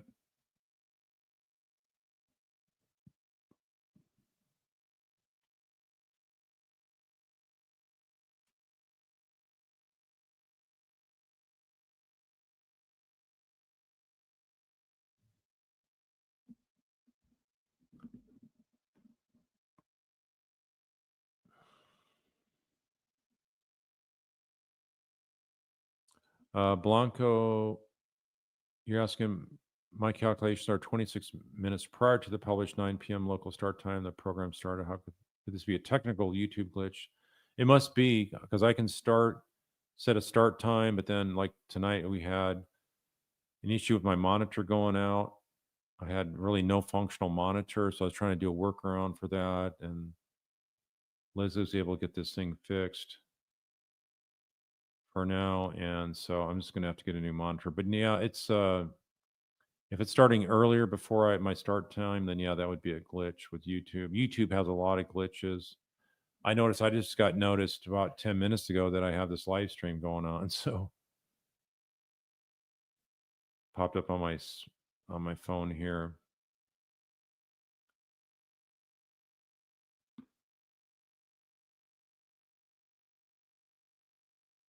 Catastrophe, you're saying the info testified to cannot be brought against her, but there are tons of pieces of evidence that do not depend on her testimony. That's true as well.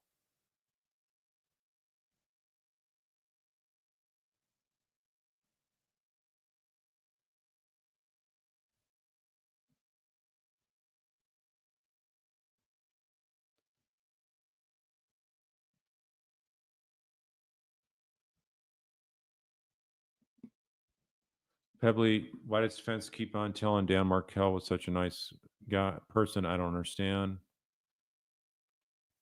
Well, you never want to really trash a victim, especially on a murder case. And so one of the things I didn't bring out by the prosecution, remember Wendy talked about Dan being emotionally abusive. So that did not come out at this trial here. So maybe they're going to save it again for Wendy's trial. So I think what they're trying to do is downplay, there wasn't that bad of a divorce. It wasn't that contentious. But yet Wendy's now admitting it was contentious when she previously says, well, it's more like a normal type divorce, wasn't too contentious. So I think she's afraid of perjury and afraid of being charged with the murder. So I think she's trying to speak a little bit more truth, but still tons of falsehoods in her testimony.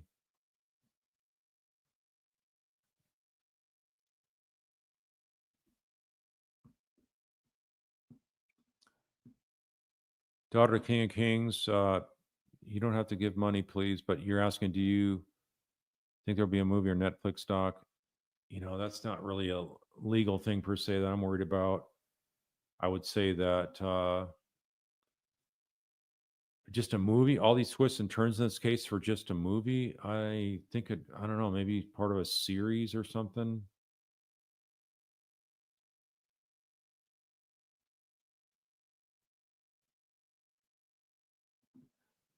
Marcy Grigsby, my thoughts on Donna saying they didn't mean for the hit to go that far. Well, that's what Drina Bernhardt was saying. I believe it was Drina, not Patty, Patricia, the other inmate. Yeah, I think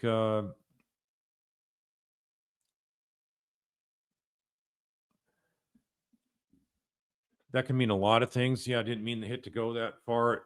Could it mean that you didn't intend to actually kill him? I guess that could be one interpretation, or it could be also it didn't mean for it to hit to go that far, meaning, i.e., me being brought up on murder charges and Charlie already being convicted. So that can have a lot of meanings behind it, but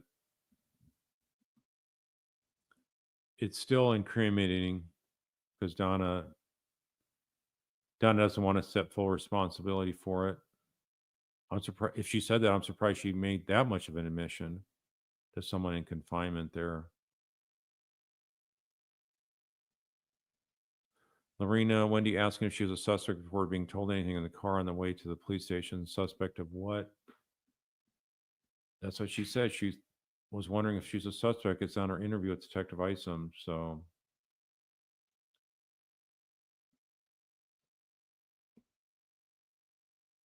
As I've said, an attorney would not get in a squad car unless you knew why. You're not going to go back to a police station. You want to find out what this is about. You don't want it. You would have forced Isom to say, "Look, something happened to Dan right then and there." Otherwise, she wouldn't have gotten in the car.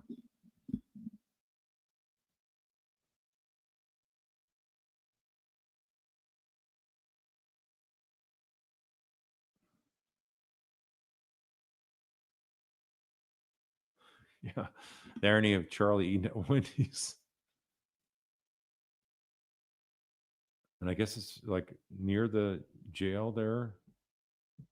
The jail's not attached to the courthouse, so it's a different location in town. So I've never been to the jail, but yeah, that's something we should go check out. Just drive by it at least.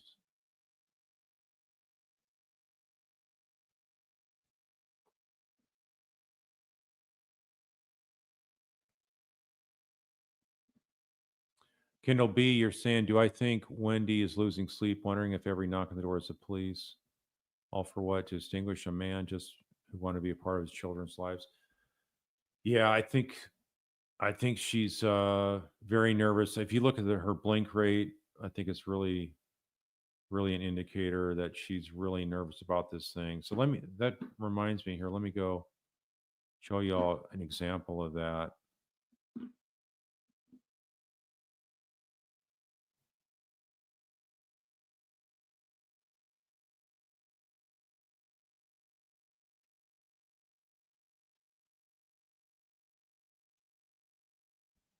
All right, let's see here.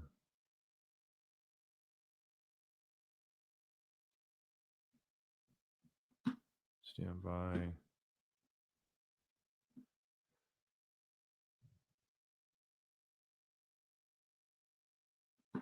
going to pull it up. Just want to give you an indication of the amount of blinking she was doing here.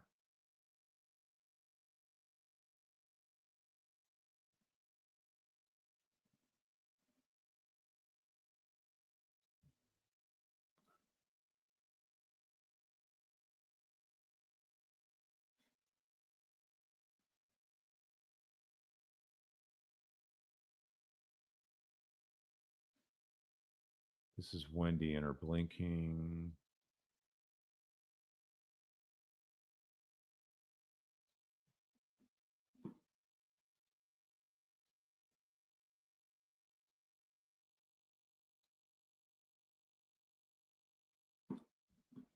Check this out.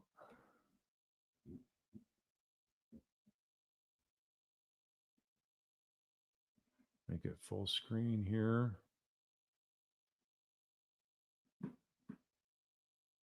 So check this out. Days over July 4th and for his birthday, and then went back to Tallahassee. Did you run into Catherine Magvano at all on that trip? I don't think so. Any discussion with any members of your family about the murder on that trip? No. Right there. Look at all the ice squeeze. And I'm telling you, this is a pattern I see over and over again. When she has major consciousness of guilt issues, it's just a tight squeeze because her eyes would go bouncing all around. So what did she do? It was your dad's 70th birthday, right? It was. And was there a party? We had a party. See, all that is consciousness of guilt right there, folks. From my experience, people like her. His birthday, and then went back to Tallahassee. Did you run into Catherine Magvano at all on that trip? I don't think so. Any discussion with any members of your family about the murder on that trip? No. Look at all that blinking. It was your dad's 70th birthday, right? It was. And was there a party? We had a party. Was that friends, family, both? It was friends and family. I mean, it's like firing away rapid fire there. So anyway, you see that throughout.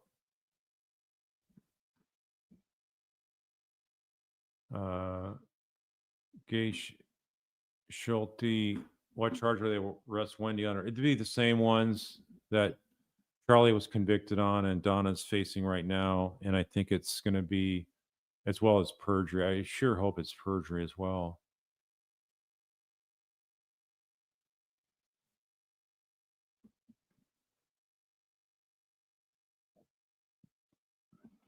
Patricia, how long do you think the Adelsons used the code words on the phone calls? It sounded like they were comfortable using these words and understood each other, even though the calls sound odd with the codes. Well, they even, even with the paella, the text messages and all that, this has probably been the works for months, probably at least 6 months or more. I mean, if they could, they wouldn't use the TV code back the year earlier when supposedly Charlie paid $50,000 to have a couple hitmen go up there, and they basically just took the money and ran.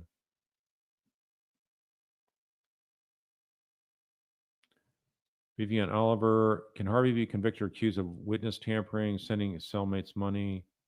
Not certain. Dr. Obed knew he was volunteer as a doctor for Trina. Yes, I think there's obstruction of justice issues that if Harvey was doing stuff to send folks money to lie on behalf of his wife, yeah, there's some criminal charges they could bring up on him.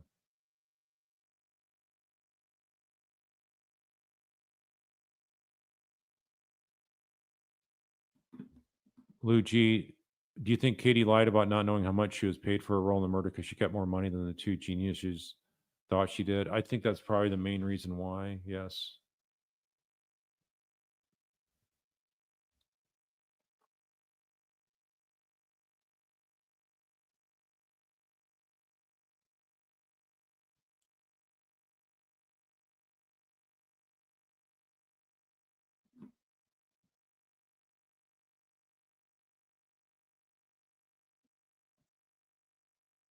Okay, I'm going to have to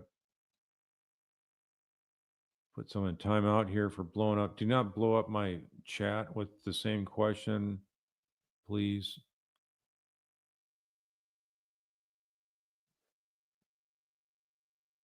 Yeah, it's like spamming the chat otherwise. All right, let's see. Wow, you guys got a lot of questions here. I'm like almost a half hour behind here, so let me catch up to y'all.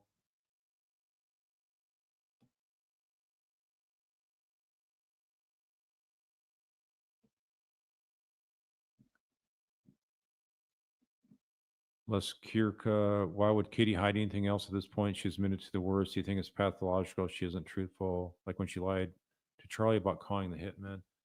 I mean, I don't understand why she won't come clean and just spill her guts. That's the best chance she has of getting someone less in life. But I think if she's mixing truth with lies and she testifies, I think she may get zero sentencing reduction.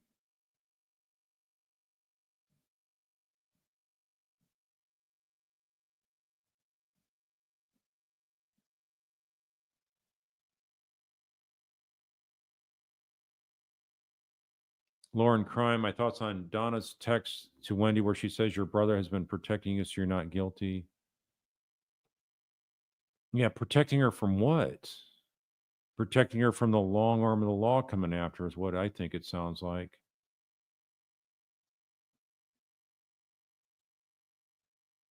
For protecting her from years, her nemesis, the person she wanted murdered, was already murdered. So what else is there to protect her on?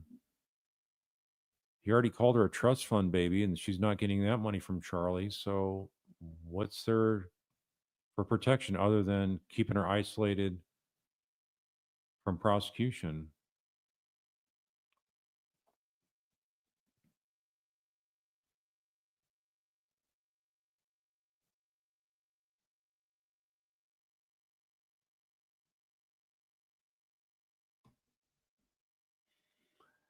Mama Beans, Donna's threatened suicide in the past while he put her on a watch post conviction.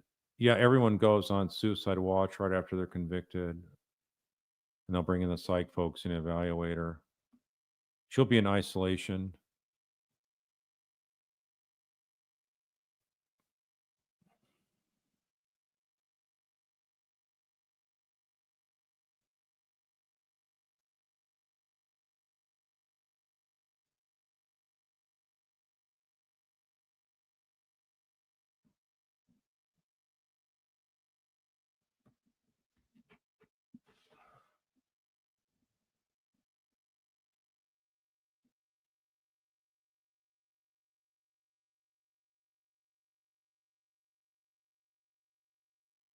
Dan Smith, are you worried a future defense for Wendy will likely use those crazy texts about Donna?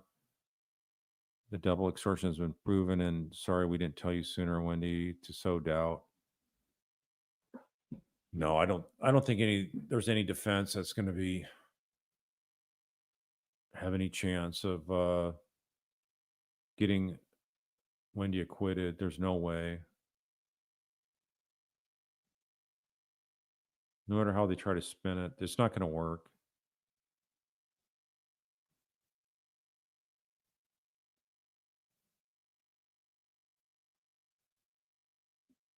I kind of think Katie not getting money until the morning was to wait for Dan to die. Katie had to spend the night and wait to see if he dies. That's what I've been saying, Diving Diva.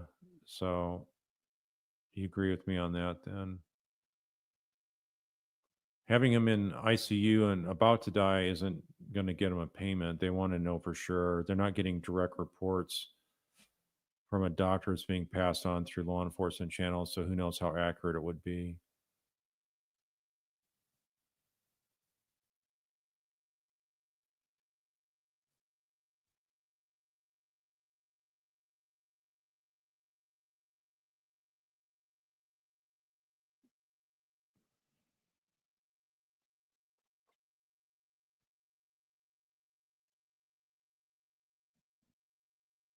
Yeah, I'll still cover the trial. I'm still going to cover it. Even if I'm in the courtroom, I'll be making comments. I can come out on break. So we're still going to do a live stream in case I saw the comment thinking I'm not going to live stream. So no, we'll still live stream.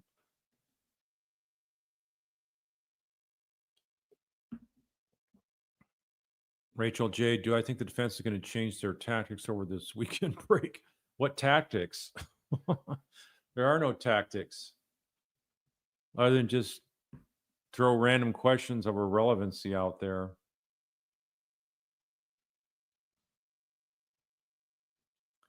I do think they're going to think of how many witnesses can they scale it back. I think they realize that they don't need to go 3-4 days. I'd be shocked if they went that far. But you never know if that's what Donna wants. Maybe they'll call 16 witnesses.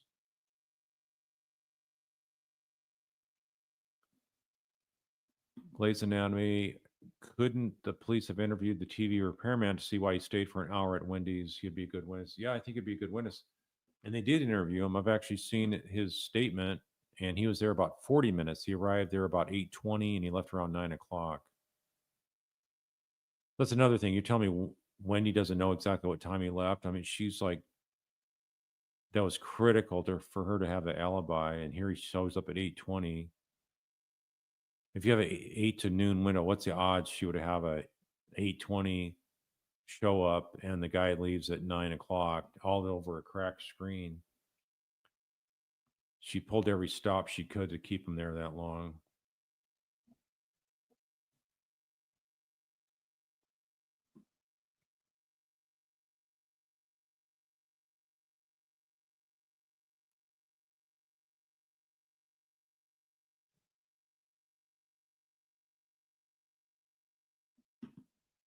Owasso Egan, Wendy taking down her kids' art off the walls about a week before he's killed is very suspicious. It's extremely damning to Wendy. Extremely damning.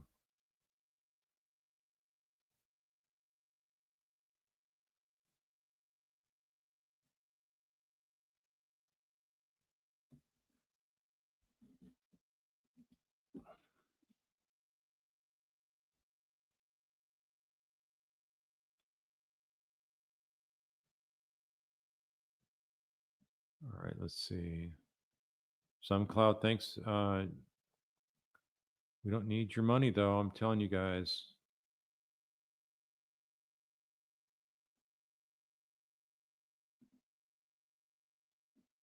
SP74, what does it say? There was no PC to wiretap Wendy, no probable cause. Well, think about it. Isom thought she was telling the truth. He totally got snookered by her. So took him I think many months before they started thinking about what Jeff Lacasse was saying.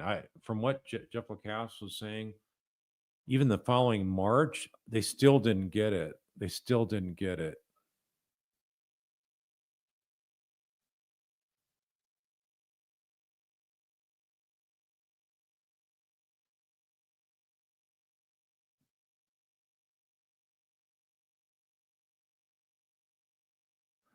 Yes, Danita, prosecution can have a rebuttal to the defense case.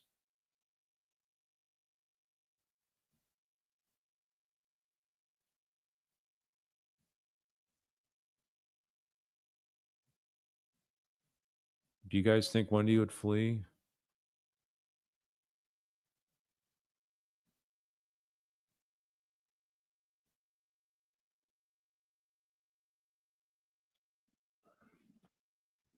Brandon Rohrbaugh, you're asking, are defense attorneys sometimes distracted doing something at their table and not listening to the examination of the witness and don't object, or should they always have an ear on testimony? Yeah, a good defense attorney, I mean, you're like trained to constantly be listening for key things to ask on cross-examination. You already have some idea what areas you want to cross, but you better write down some key things, some key admissions or falsehoods. So it looks like Donna's attorneys aren't really that busy taking any notes.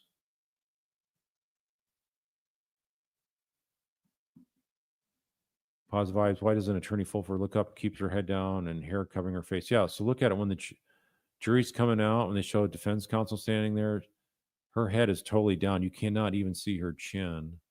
It's really strange.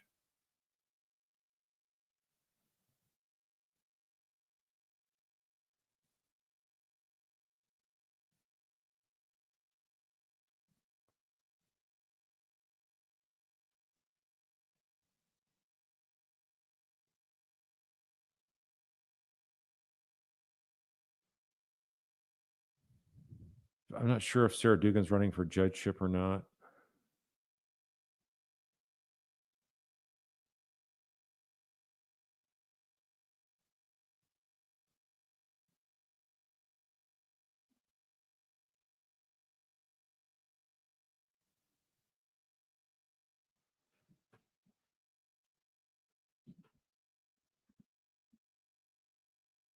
Jennifer Rank, do you think that they went with a one at a time strategy after Katie and Sigfredo's trial when Sigfredo was convicted, but Katie had a hung jury and they had to try her alone a second time?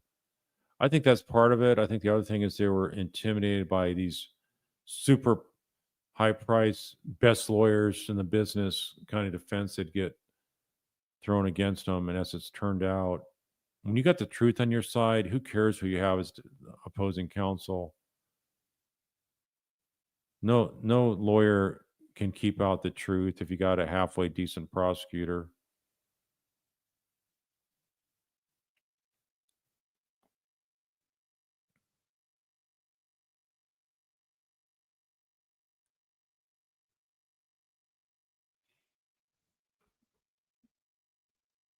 Sheila Brennan. Yeah, I think they'll bring in the TV Best Buy guy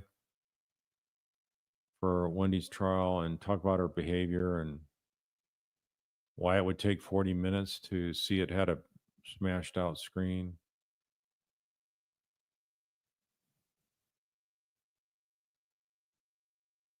Nellie Finn, you're curious to see what Wendy wrote in those recovered WhatsApp messages.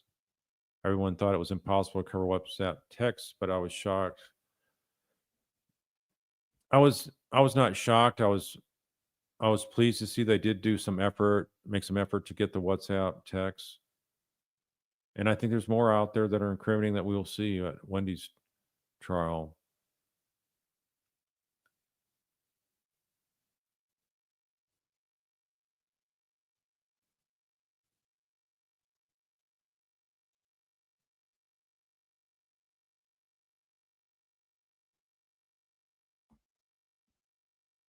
Rose, you're asking what happened to the $2.5 million apartment they have in Miami. It's not that much. It's like a 1.5 or so.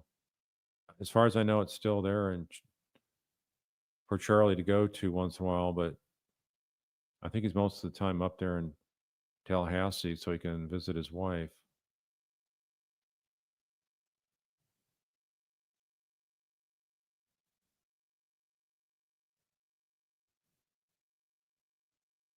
Denise, you're saying, with the kind of immunity Wendy has, do I think it would be in her best interest just to lay that all out on the line and try to get full immunity, or do you think she's too deep? They're not going to give her full immunity. They know they can get a life sentence out of her, convicted of murder. So I don't see that happening.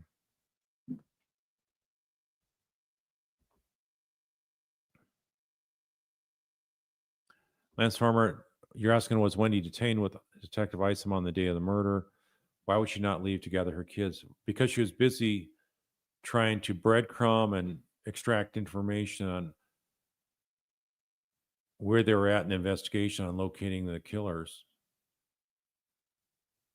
Keep in mind, Wendy never once inquired on whether it was just a random hit or whether it was a targeted hit. None of her scenarios on who would want to kill him she never said, well, how do you know it wasn't just some kind of a folks driving down the street looking for somebody to rob?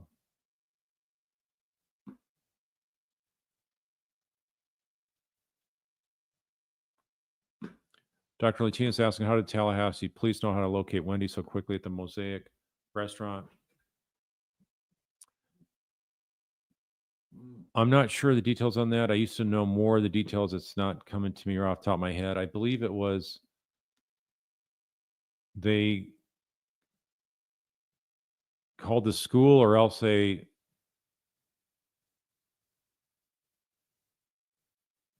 called a friend of hers and were able to find out where she was at. But yeah, that was a good move for them to right away go find her there.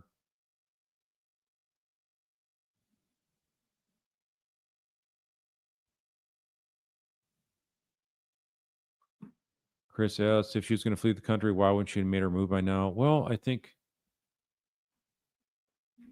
she's just able to stick her head in the sand and try to think that nothing's going to happen. But I think those days are over now. I think she's terrified that she's going to be next. She loves hearing people say there's not going to be enough evidence against her, they're never going to charge her. Those kind of people probably help bolster her to not flee.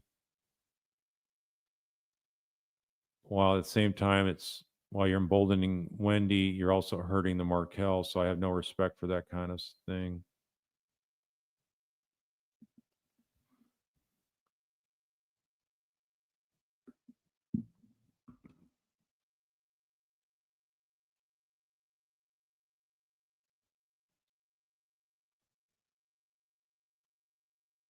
On the other hand, Wendy will only flee if she really thinks she can make a successful flight attempt. And trying to bring two teenage boys with her, she wouldn't get very far. Naughty Wallman, why wouldn't Wendy just keep her current lawyer? Because he's going to charge an astronomical amount, probably like $2 million.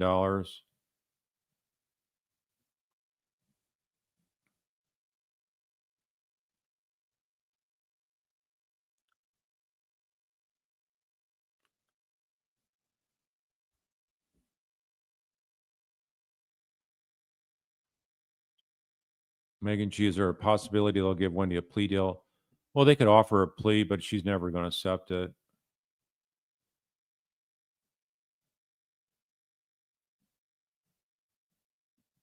Think about it. If these Adelsons did not have the money and they just had public defenders or court-appointed counsel,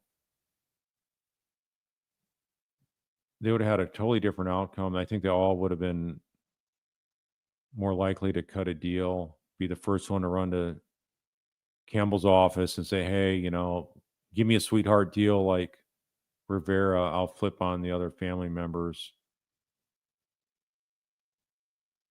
But when you got family members that are in denial, you can expect to go to trial on ones like this if they're not confronted with the truth with their lawyers.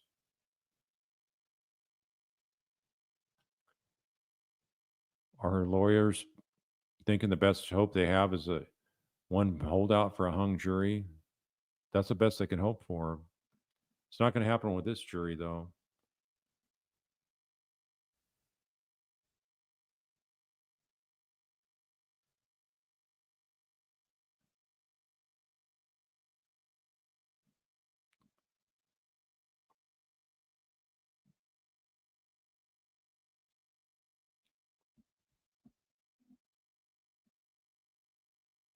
Harmony, Ricky, Wendy has nothing to offer in a plea, everything except Harvey's already behind bars. Yeah, I think she's not going to flip on Dad.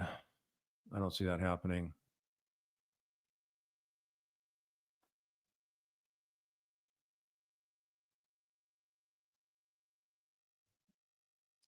Charlie girl, why didn't Georgia have any objections when Fulford was hammering agent Pat Sanford on the details of Donna's arrest at the airport, like professional details that were irrelevant? Well, she was making a fool out of herself, and Special Agent Sanford, I mean, I'm sure he's never had that kind of questioning before. Trying to name all the agencies that took part of it and all that. It's just like the opening that we saw for Rashbaum in Charlie's trial when he started bringing up how Charlie was stuck in traffic in Miami and bringing up this minutia. You got, it's a slam dunk win for the government if you got defense counsel bringing up that kind of ash and trash minutia, irrelevant details.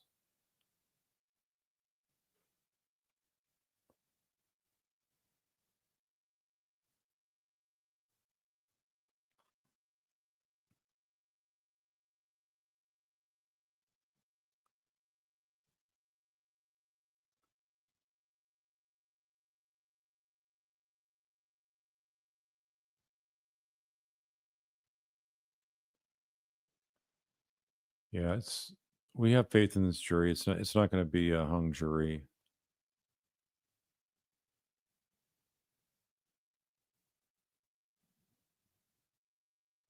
Yeah, MCC, imagine how expensive and exhausting it is for Dan's family. You have to come to Florida for 4 trials, and Wendy and Harvey's are yet to go.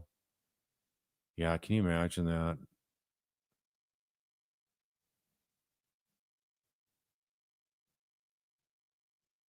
Unbelievable what they've had to endure. But they're the kindest, sweetest people. No hate in their hearts.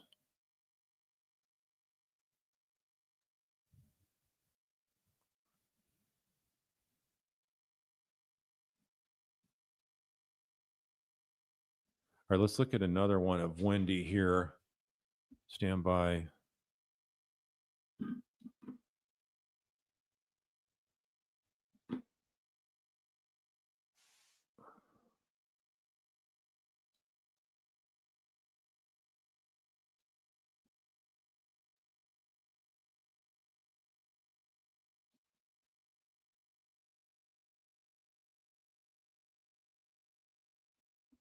Okay, got one more of Wendy here to show.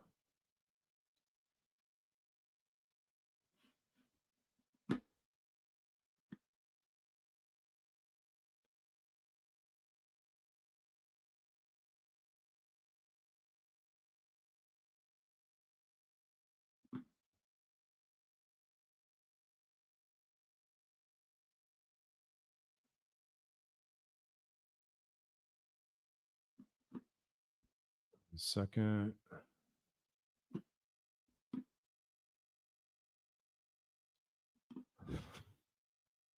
All right, almost there. Kids. Yep. We talked, the call broke up, and he never followed up. Was it like you're breaking up? I told him I was having a hard time hearing. But were you faking that or was it really breaking I up? was not faking that. And did you Oh. send your lawyer to him after that, shortly after that? I told him he could talk to my lawyer. He never followed up. Wait, you could say, when did you tell him if this line is being broken up? You say, I can't talk to you, but you can talk to my lawyer. I can't hear you. I can't hear you, Detective Isom. It's like an old radio walkie-talkie signal here. The call broke up, Those eyes. and he never followed up.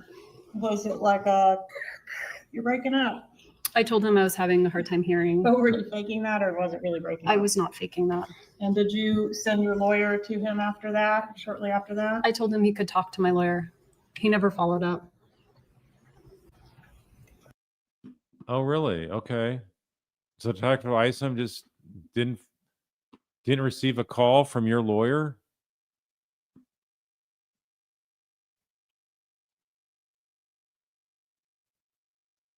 Think about the timing. Again, the timing is key. How did she have a lawyer already lined up on retainer?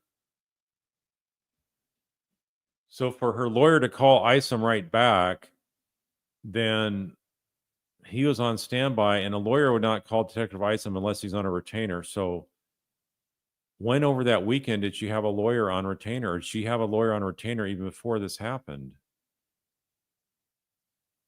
Those are the kind of questions I would have liked to see her ask.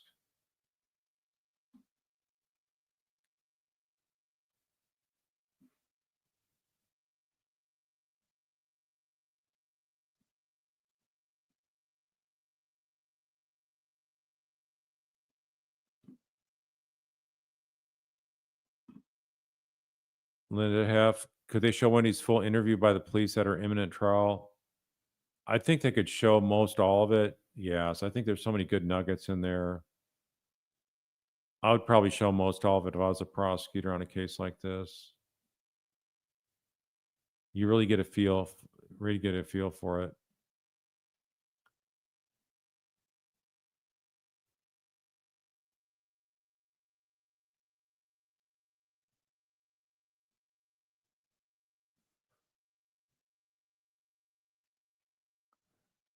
Genome woman, you never heard of millionaires trying to get their TV screens repaired. Exactly.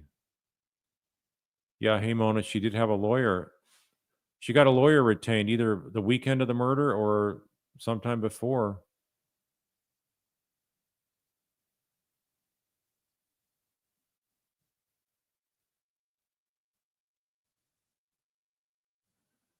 Yeah, Tia, you're saying she hangs up on the detective. There was no discussion.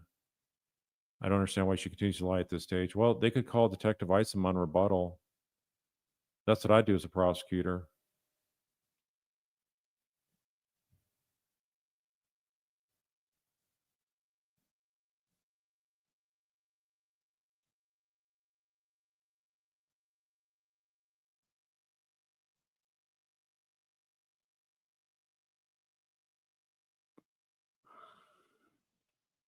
Mary Smith, if Wendy did have an attorney on retainer before Dan's death, is that attorney-client privilege or evidence? Well, just ask her. She doesn't have to. I would say when you hired him, she'd have to invoke attorney-client privilege. I don't know if she knows to do that, but go ahead and ask the question, see how she responds.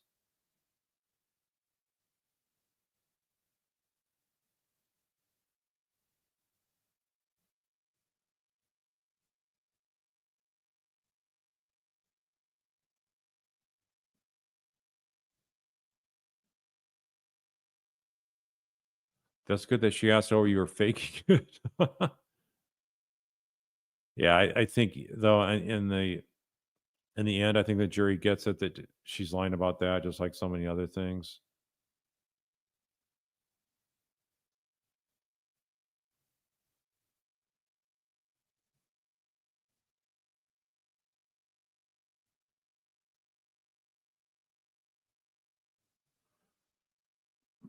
Patriotic, you're saying if prosecution willing to devote a day and a half to phone calls and Donna's trial, they should devote a day or two, however long it takes to play an entirety of Wendy's interview.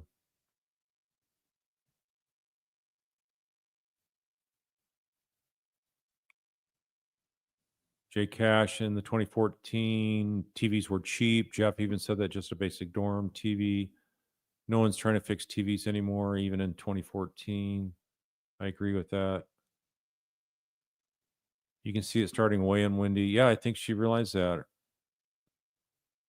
attorney's probably telling her, you better be prepared to have a couple $1 million lined up if you get arrested, if you want me to be retained on the case.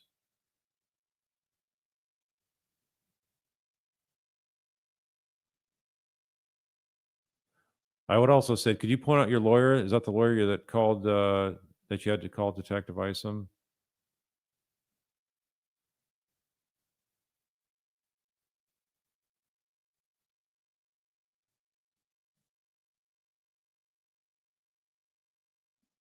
David Preston, no, Wendy would not have any shot at bail. I don't think she would. They're not going to let somebody out for first degree murder.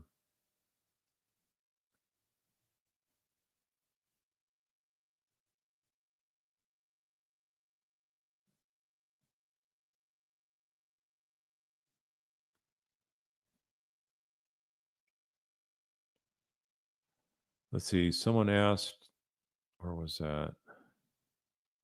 Was Wendy even, here it is. Michael Changer asking, was Wendy even Mirandized at her interview? Miranda writes where you have to tell the suspect you have the right to remain silent. Anything you say can and will be used against you in the court of law. Those kind of questions or statements to a suspect are only brought out if the person is not free to leave.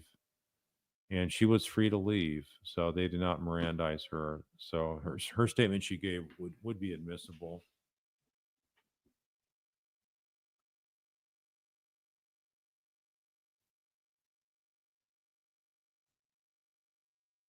Yeah, Judy, you agree. Wendy didn't tell Detective Isom to talk to her lawyer. Her lawyer called Detective at Wendy's request.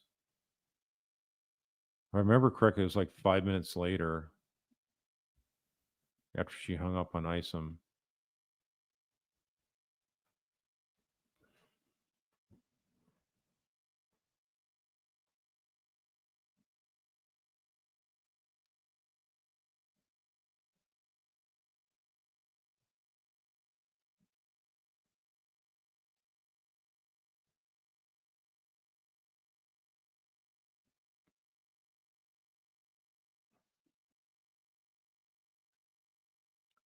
Yeah, circumstantial evidence is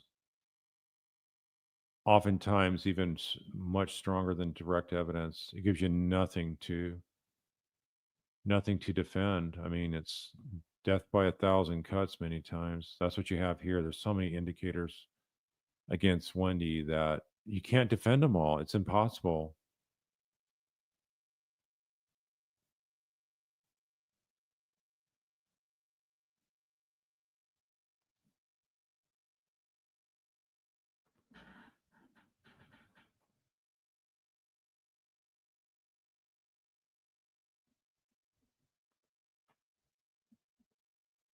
Ms. Holmes, do you have an attorney on retainer? Is anyone capable of anything? Anyone is capable of anything, IMO. No one ever knows how they'd react under extremes. Most people don't have somebody on retainer, a criminal retainer, unless they got some reason to think the law's coming after them.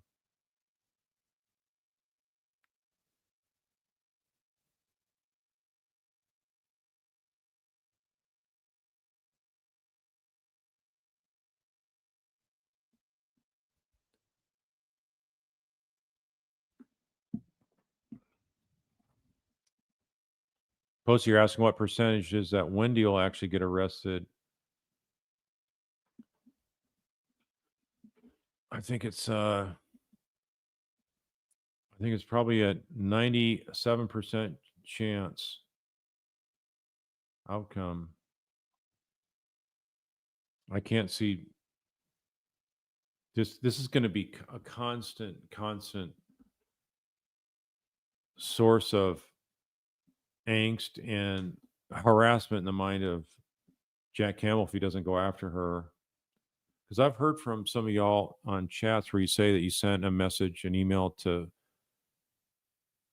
Jack Campbell, his direct line email, and he sends a really pretty much an angry message back to y'all. So he's probably constantly getting emails from around the world telling him to do the right thing.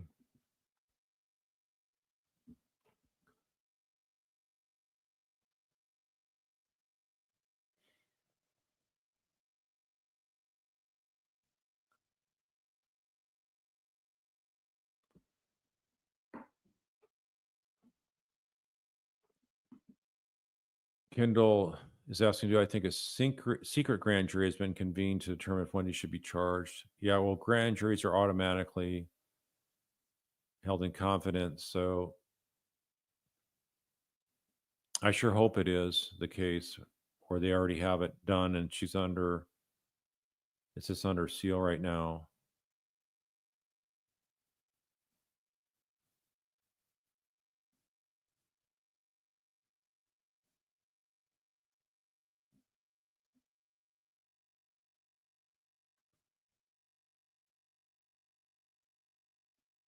All right, so let's see. I'm going to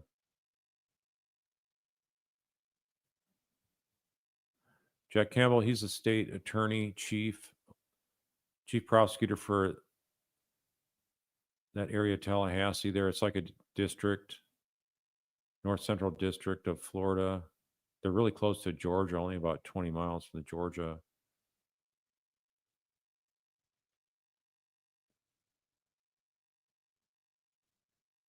Michael Chang, what was Paella the code for? The code was for the murder, the hit on Professor Markel.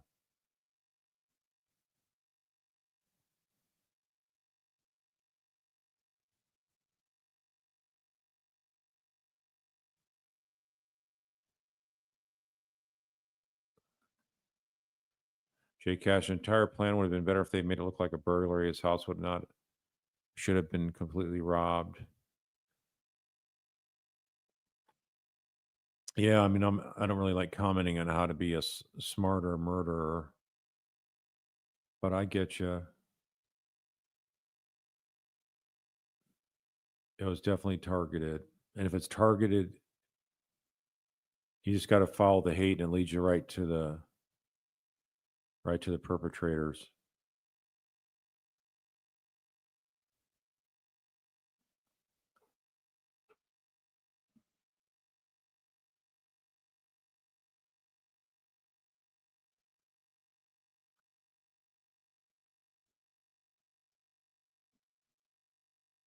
Yeah, Dr. Latina, changing the son's middle name to take away Dan's grandfather's name is unconscionable.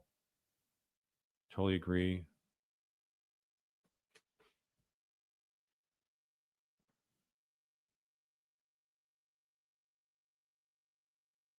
Tiffany Nicole, do you think Dan Webster will be called in rebuttal? Yeah, potentially they'll call him in rebuttal if they have Wendy's lawyer take the stand and make it look like it wasn't much of a case. Dan was grasping at straws. Wendy wasn't concerned. Dan didn't have a winnable case. You know, those kind of questions. They better call him in rebuttal. They better be that aggressive.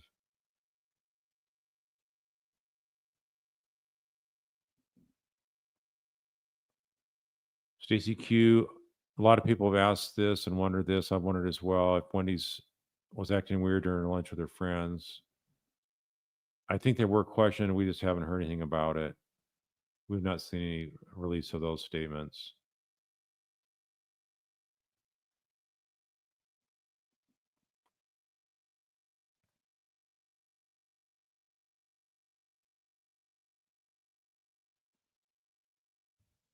Luis Botel, do I think Charlie still has a chance of an appeal? Oh, yes, I do. As to the conflict of interest for Rashbaum.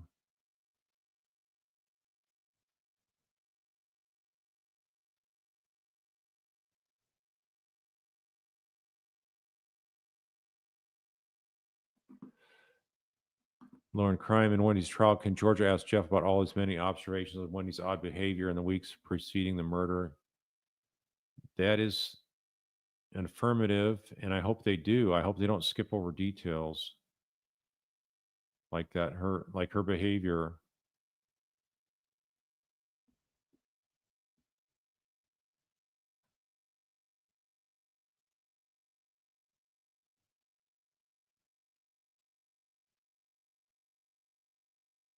Yeah, so some of you guys are new to the case. You didn't realize, yeah, she took away the middle name of one of them, right? One of them had a connection to an Adelson, so that son got to keep that middle name, but the one that had a Markel connection had his middle name changed.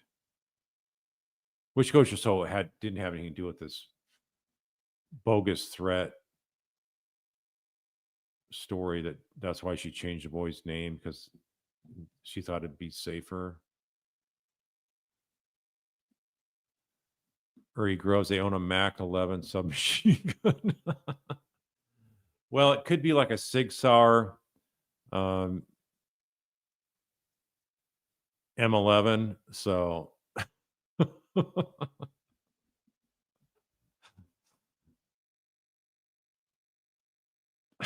I can't see them handling a submachine gun.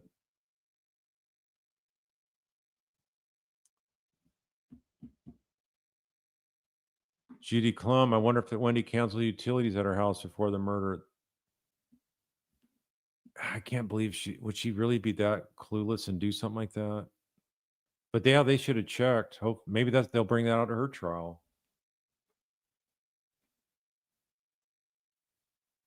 Maybe she was trying to break the lease even before the hit happened. I can't believe she'd do that.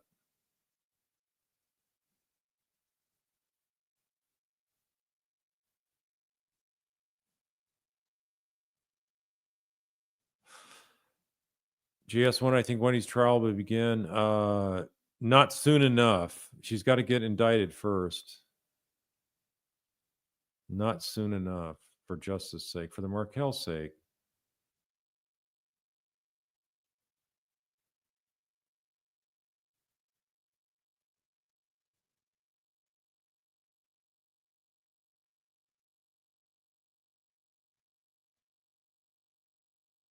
Campbell Cash, you're saying the Holocaust ring was the engagement ring. Does she legally get to keep it? Well, if it's an engagement ring and you file for divorce, you should give the ring back.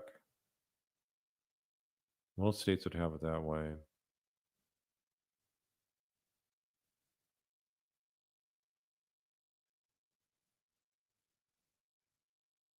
Join Jan. Do I think Charlie will say he only used his parents for the dollars and fall on his sword? No, I don't think he's going to fall on any sword. In terms of admitting guilt. And he's already testified that he told his mom about this so-called extortion within 2 weeks after its occurrence. So no, Ryan, I'll be covering it live. I won't be able to be on the screen the whole time, but we'll live stream it, and then I'll, on breaks and stuff like that, I'll go back in. Plus, I also can answer questions in the chat from the courtroom there. That's the game plan.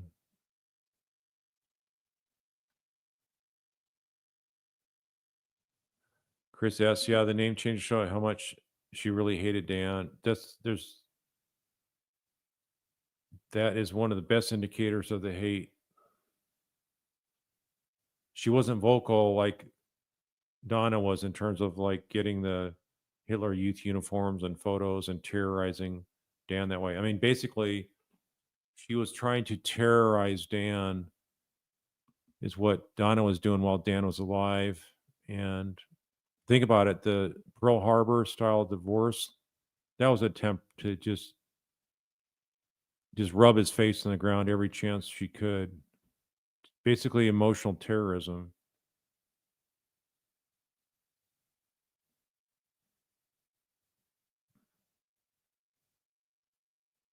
Jody Burrows, Dan went to the hospital, Wendy's at the police station. Who picked up the boys? Her friend Jane did, and who just, what is it, a week or two previously, just happened to get an extra keys to Wendy's rental house. What an amazing convenience and coincidence.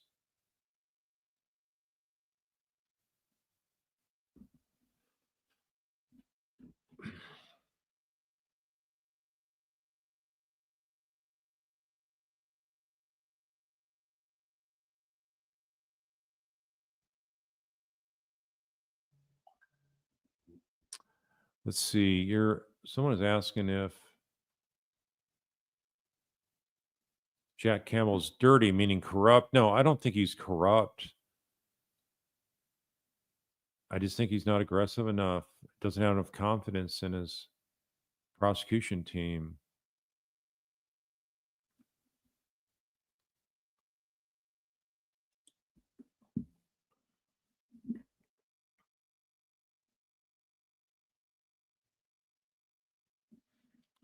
Or, I'm sorry, was that Lynn that picked up the kids while Jane stayed with Wendy? But yeah, did Lynn have a set of the keys, or did she get them from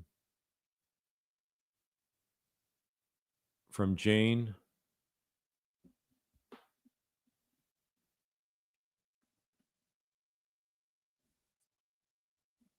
Sarah, 7:30 on the stand. Wendy said she changed the boy's name after calling Markel's. That was in Charlie's trial. Was that another lie? Have the Markels confirmed if Wendy even told him she was changed name? I'm sure she told him after the fact. I think the difference is Wendy says she told him before the fact, before she changed it. So imagine another dagger through the hearts of the Markels when that happened.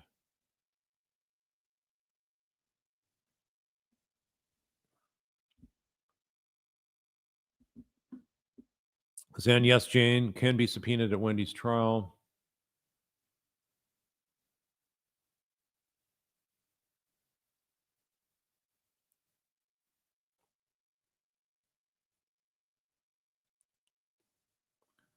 Bridget Langston explained Charlie's appeal chances. I sort of already talked about that. I think the conflict with Rashbaum is a real serious conflict. I hope I'm wrong. I hope it's not an issue that busted on appeal. But even if he gets a new trial granted, he's going down. So it's just another way to burn money. So I wouldn't get too worried about it.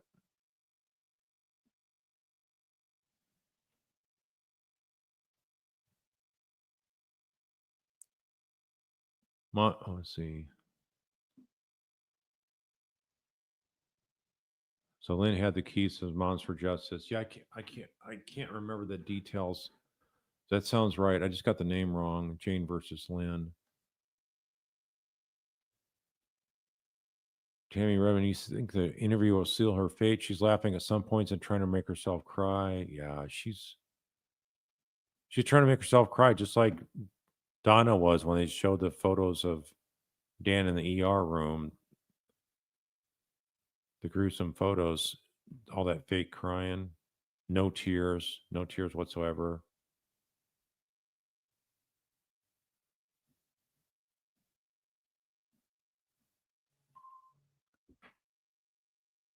So, one thing I want to point out, I believe John has done, I have not seen this, but if you guys need to read Ruth's book, The Unveiling. It's really full of a lot of details that have not been brought out at court about what they've had to endure. And so it's worthy of if you're following this case, you need to read that book. And you're also supporting the Ruth with that.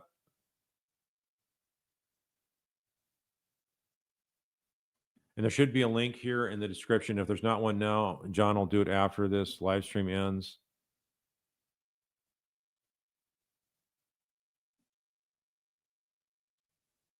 Catherine Edge, when do I think the Adelsons run out of money for all these lawyers? You know, if they're getting all 4 Adelsons and they're all going to trial, they're all fighting the appeals. I mean, they're going to run out of money before Wendy's appeal, I would say.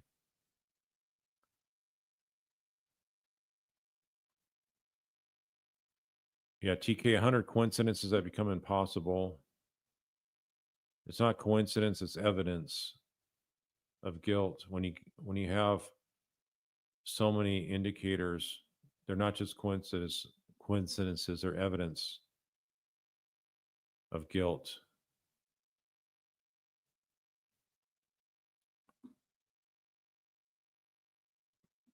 J. King, Mary, her book is great. She's an amazing woman and has lots of coming to her in the future, so stay tuned.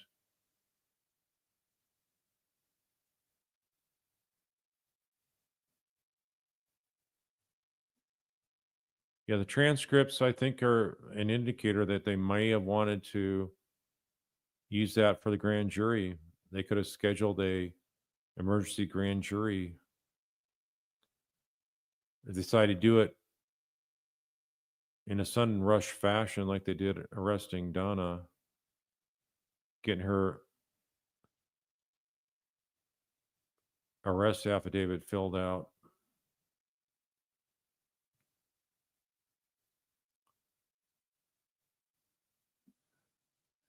Yes, Lorena, if she's arrested out of state, they'd have to extradite her. Here between the states, that's not a big deal. So maybe they want to arrest her before she leaves Tally. I hope so. That'd be the smartest way to do it. Sophia, yeah, Harvey's in the courtroom, so he's not going to testify. He's not on the defense witness list, so he would not be allowed, even if they decided at the last minute.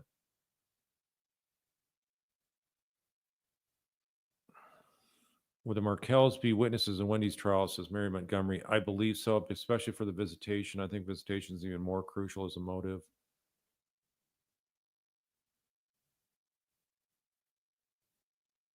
Yep. Ruth's book, recommended read by Debbie M.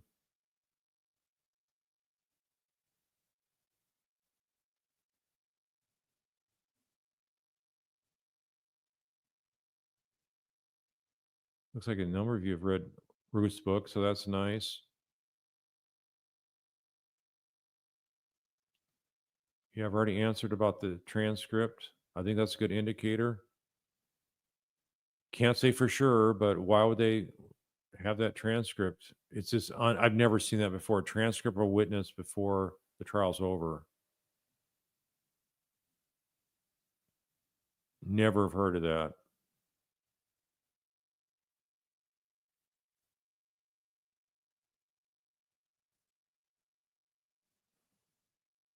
Okay, Brady starts saying, don't buy Wendy's book. You got to use this useless and poorly written. It is a really poorly written book. I agree with that. Jessica, I don't think Wendy could afford Laurel for her trial. I'd be surprised.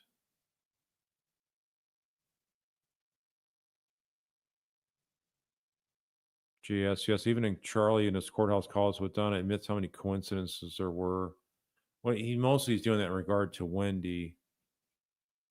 What are the odds Wendy drives by shortly after the murder?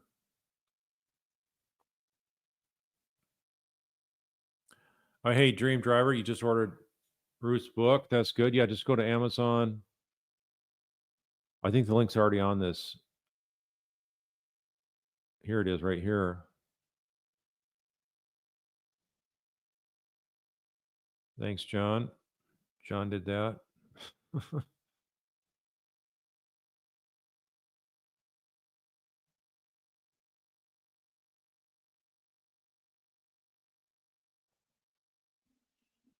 KCL, you're saying Laurel's an attorney primarily for federal cases. I don't think he's practiced much criminal law. I think he does mostly white collar type criminal law, and that's pretty much mostly all those kind of paper drill cases involving frauds against government, like Medicare fraud that doctors submit bogus billing on, things of that nature.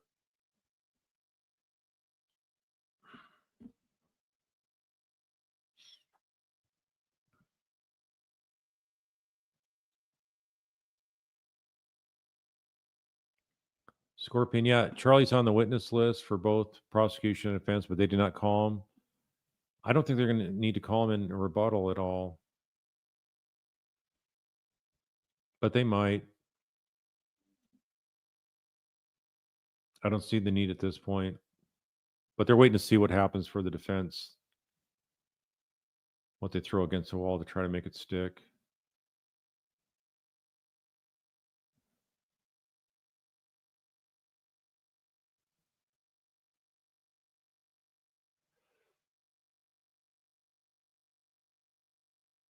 Dora, thanks for the link. I'm buying Ruth's book, Boycott Wendy's. It's playing out in real time. Lauren is saying, does anyone believe that Wendy doesn't know what the with prejudice means? I don't buy it.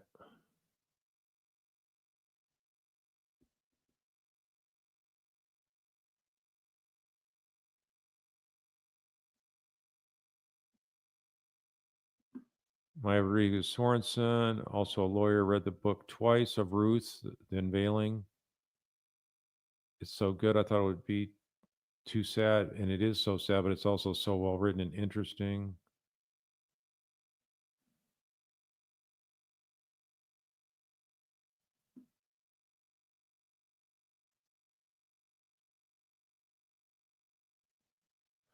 Jody D. Yeah, Dan is haunting us from the grave, is what Donna told. I think it was June. Was it June she told that to? You know, maybe, how about giving that ring back? That heirloom ring.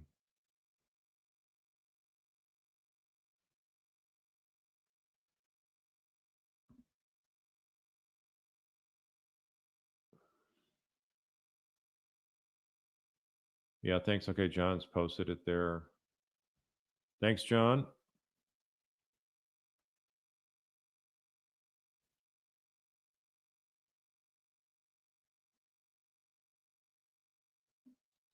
Tia Bawa, you're saying when Jane mentioned Jeff as a possible suspect, Wendy never stepped in and say Jeff had traveled that morning to try to call him. No, she never stood up for his integrity and honor.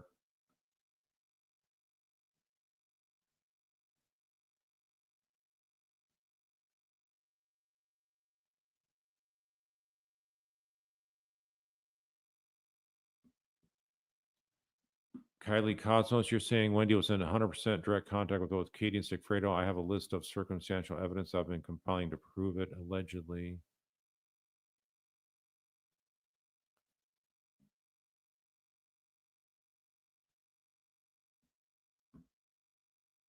Moon Goddess, do I think Ruth Markel will be called to stand during Wendy's trial? I think so.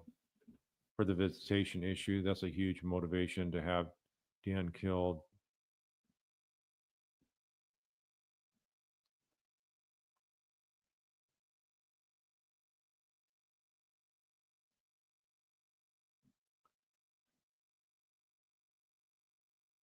Ms. Kravitz, will Donna and Harvey's defense be Charlie's extortion plot? When do I have to use the Sergeant Schultz defense? I know nothing.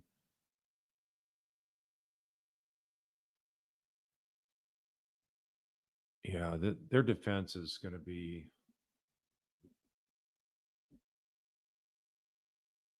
probably that. What are they going to say? She was snookered by Charlie. Nobody would believe Charlie's story. So no matter what they try to do, it's not going to be credible or believable. So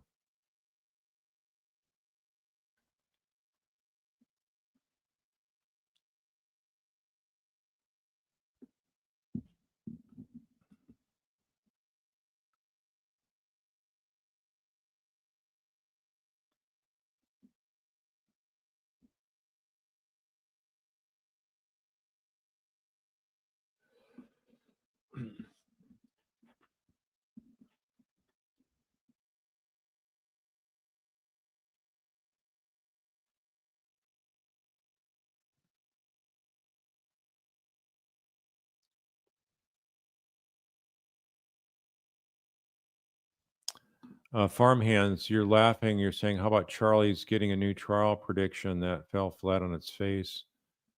You ain't even a real lawyer, dude. Okay, well, first of all, Mr. Farmhands, you're not supposed to do all caps here, and I shouldn't be calling on you, but I'm not afraid to take you on and show you what a foolish comment that is. Because first of all, well, you can look me up. I am a real lawyer, first of all. So second of all, I've actually had real experience trying cases. And third of all, my prediction about Charlie will have his case reversed on appeal has not fallen flat on its face, because I said it would happen on down the line, probably at a federal level, due to the conflict of interest issue with Rauschbaum. So it's not it's not right for you to make that call on me. And I didn't say it because I was happy about him getting it reversed on appeal. So I think that would be terrible to have that happen. So I don't want it to happen. I think it will be the outcome, but I hope I'm wrong. So that's the real truth of it. So anyway, just for that kind of behavior, I just zapped you. So goodbye.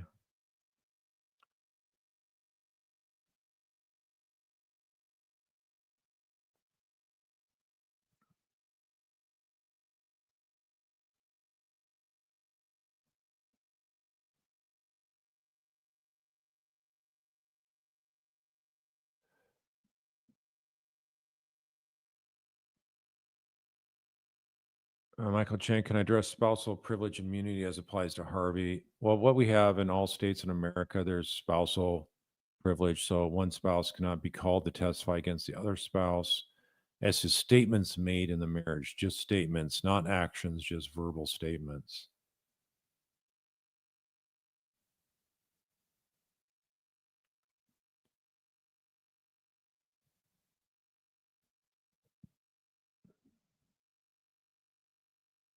Yeah, you also can get the mailing through audio version if you don't want to read the hard copy book.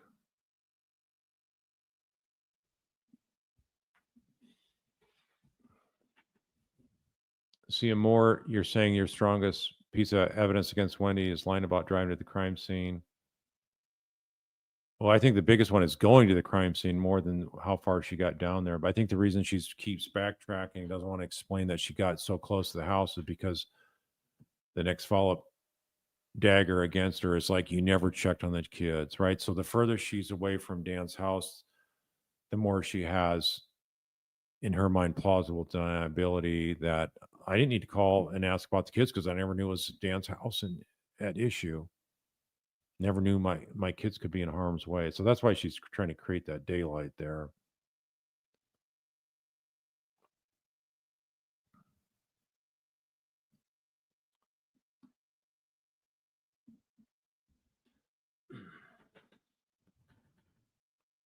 Andy Wallman, if Charlie gets a new fence, can he change his new trial? Can he change his defense? No, he's pretty much locked into that crazy story. That's why I'm not concerned about will he ever get out? No, he's never going to get out.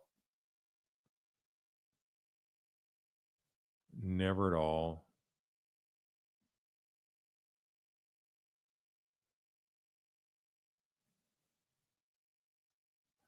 KCL, what does Wendy mean when she told Donna in that text that she'd have to bake her actor? I've not looked that up, but I'm sure it'd be like have her committed against her will for being suicidal.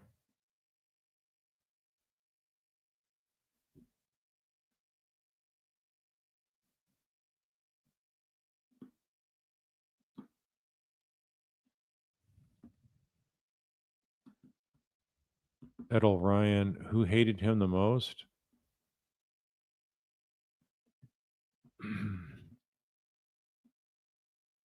I would say Wendy, then Donna, in close ranking 1 and 2.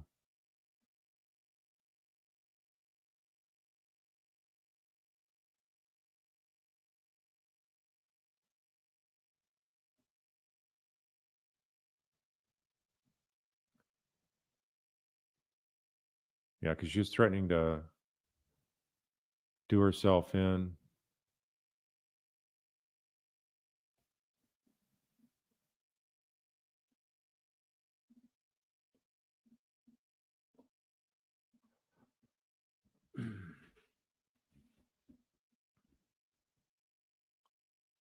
The May Angelitis, when he said she took her name off the title, how was she able to sell Dan's house if her name wasn't on the title?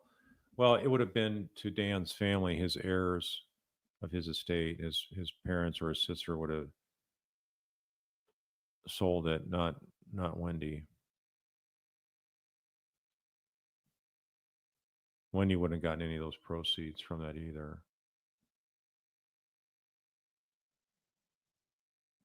Mary Smith, okay, you're saying that the picture of Katie and Wendy on the beach tells you that they probably contact one another using encrypted apps. I mean, just being so close and being so smiley and chummy, it looks like they're up to something, doesn't it? So maybe we'll find out more of that on Wendy's trial.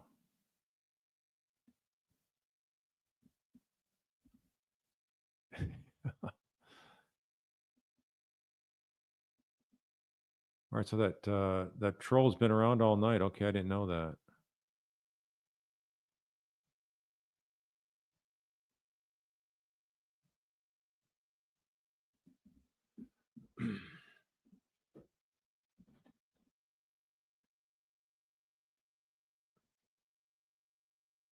Just trying to catch up to comments here. Sweet Ann, what will Wendy get? Life without parole? Yeah, the same as Charlie.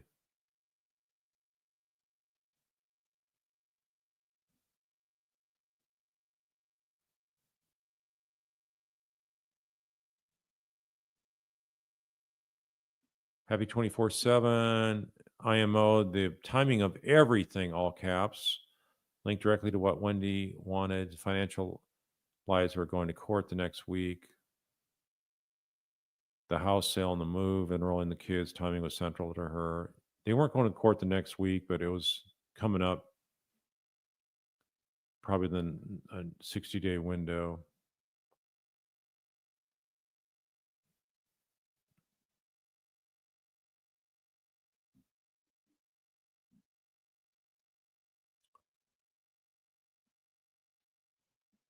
Peaches was Donna faking it in the van. I believe so. All that shaking and all that. I think she was just trying to gain sympathy and was maybe hoping they'd stop and bring her to a hospital or something just to delay her having to go to Tallahassee.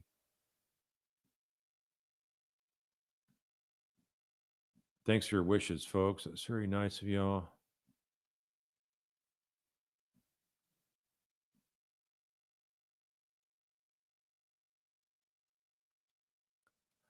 That's true, Linda.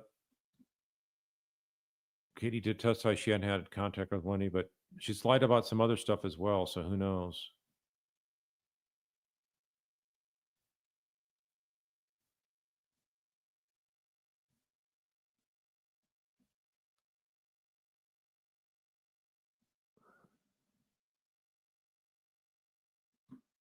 Join Jen. It's about 150 things circumstantially on Wendy, enough to convict.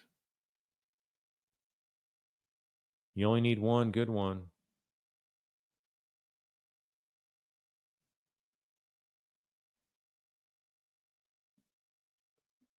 Phoebe Beach, Wendy, your lawyer said no social media.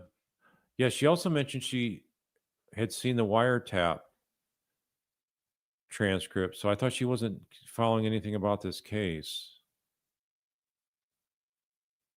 Do you guys remember that, where she said something about it came up really quickly in passing? She went, "Yeah, I've seen the wiretaps." So she's seen the recordings, heard the recordings, and or seen the transcripts.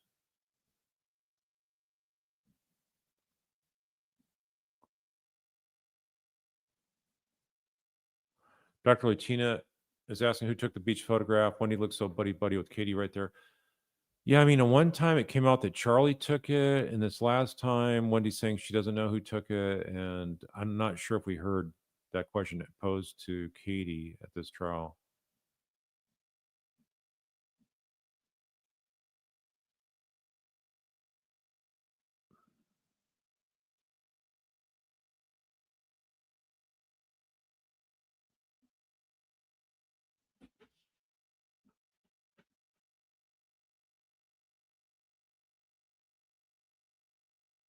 Sarah 30, what will Yendra Velasquez say about the beach trip?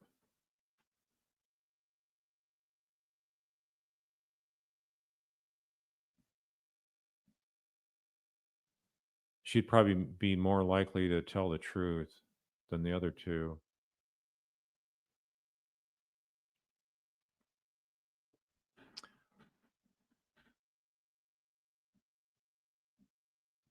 All right, so we're going on almost 3 hours here. So I'm going to go ahead and sign off, folks. Thanks for supporting Justice for Markel's.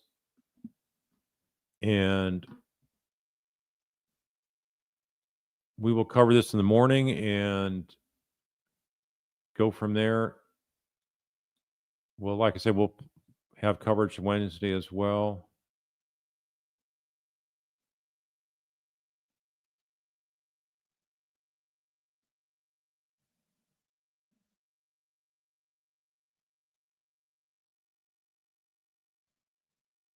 Okay, E50 Gal says the third one's in the pics that Charlie took it. That might be accurate. I can't remember. But y'all have a good night. Have a great week. And if you can join us tomorrow morning and the rest of this week, hopefully we'll have this trial wrapped up by the end of the week. And the jury do justice to Markel's. Take care. Good night.